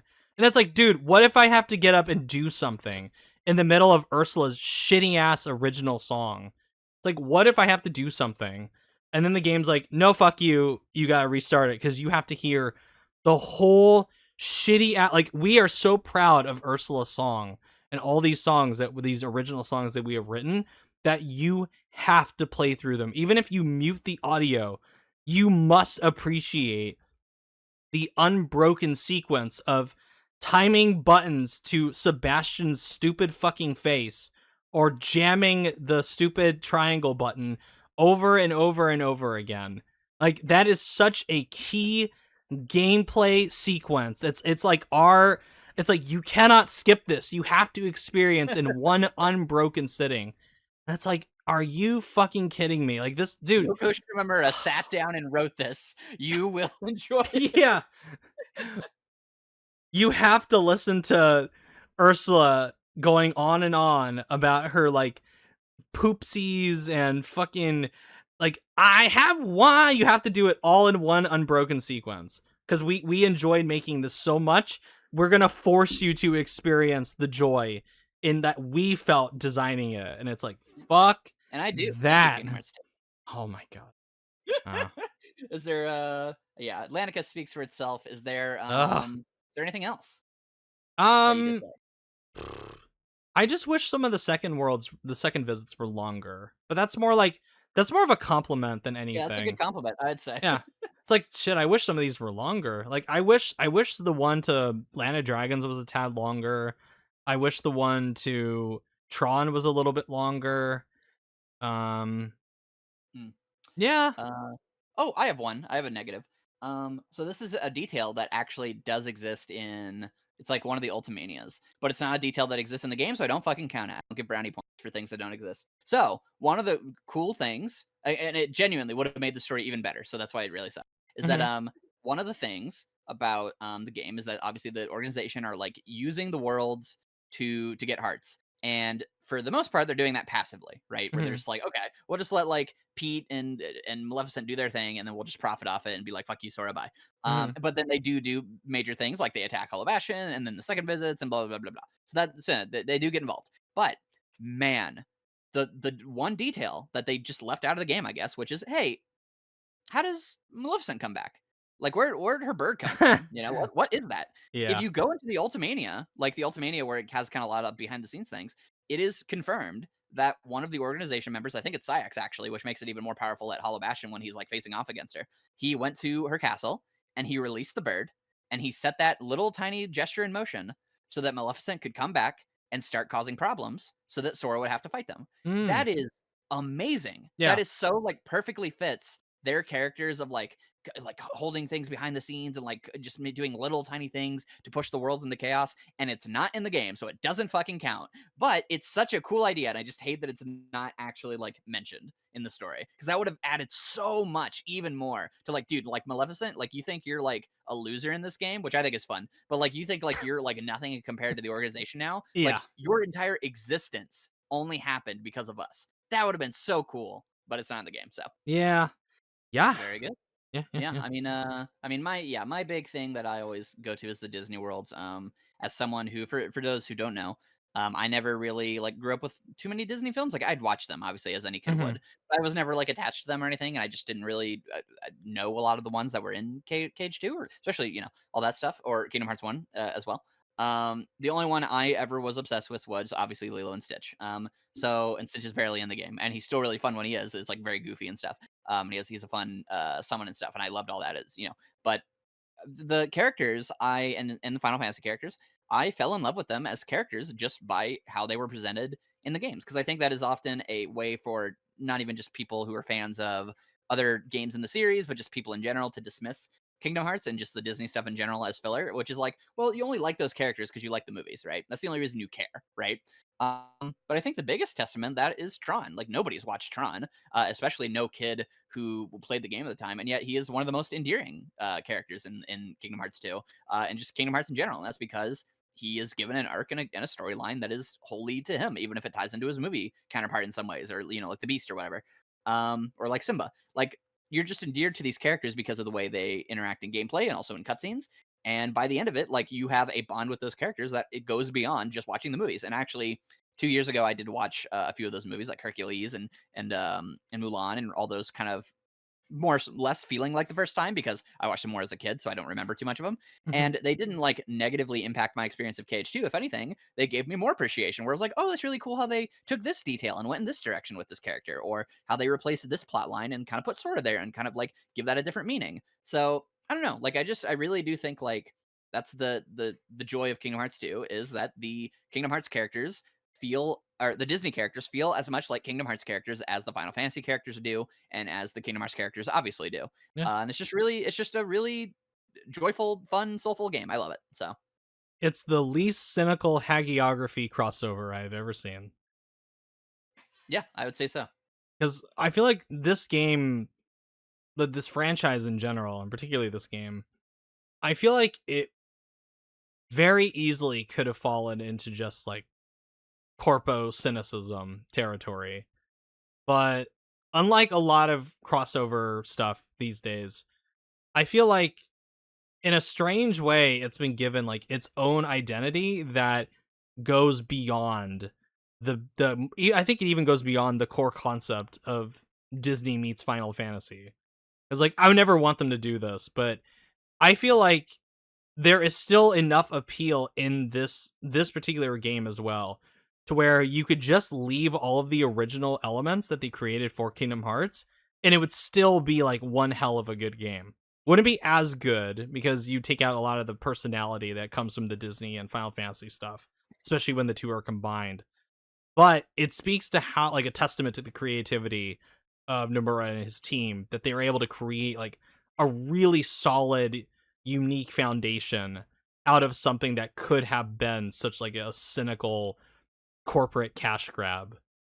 So I feel like that alone deserves a round of applause and like a great amount of admiration for just avoiding a lot of the pitfalls that I assume Disney, had they not given Square Enix more power or allowed them to have more power, would have pushed them into in order to like, we need to sell merchandise. So let's get this in there. Let's make Mickey Mouse the main villain, or make him the main The hero. main villain. The main He is. villain. Let's make him the main hero. Let's put more like modern Disney worlds in there. Let's get Peter Pan out of there.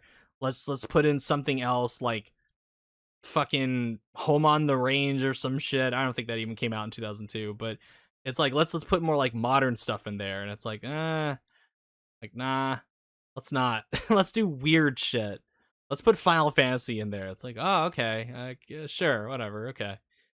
But yeah, I all in all to say is that I think Kingdom Hearts 2 is like you. I think it's the greatest game ever made, and I think it has aged like the finest wine over these past 20 years to the point where I go back to it even now and I still find new things to appreciate. I still find elements of the game take on new meaning the older I get, and it's one hell of a game. I adore it. I think it defies the law of diminishing returns for me.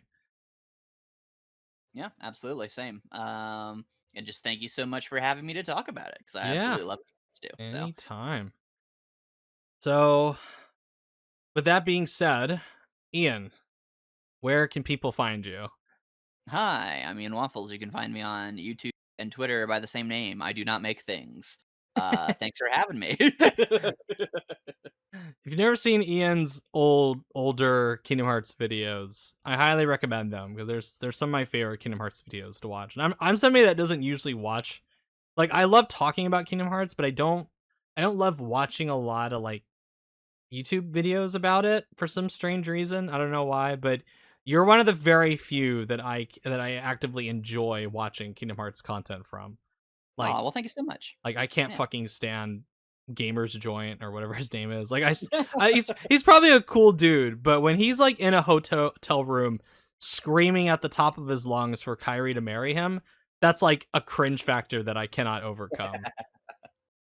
No, Can't I do it. love gamers. I love Gamers Joint. I love HK. They were all there during the KH3 build up days. But yeah, I understand if they're not for everyone. And Yeah. to the point of my videos, like I definitely outside of like funny enough, I would say my Kingdom Hearts 1 video is my least favorite video I've made, just because that one was mostly made out of obligation, even though a lot of it had the soul of what I wanted to talk about, especially the ending part.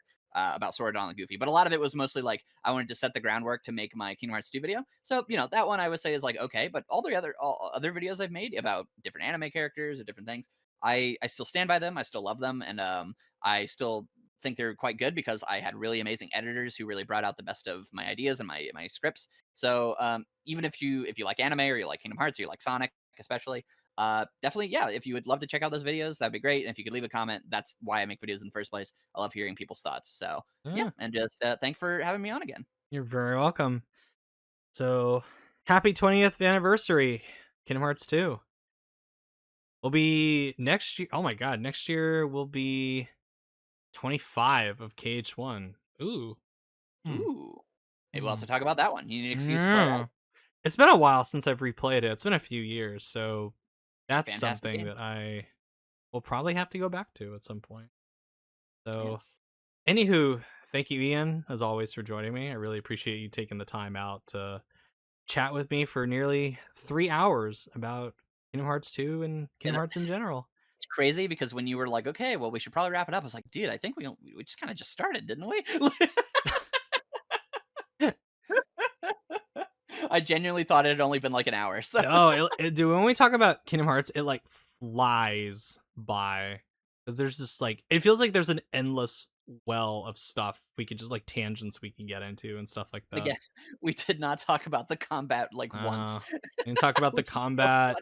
funny. We didn't talk about the voice acting, which is incredible. Uh, we didn't talk about the ending in like any No, great detail.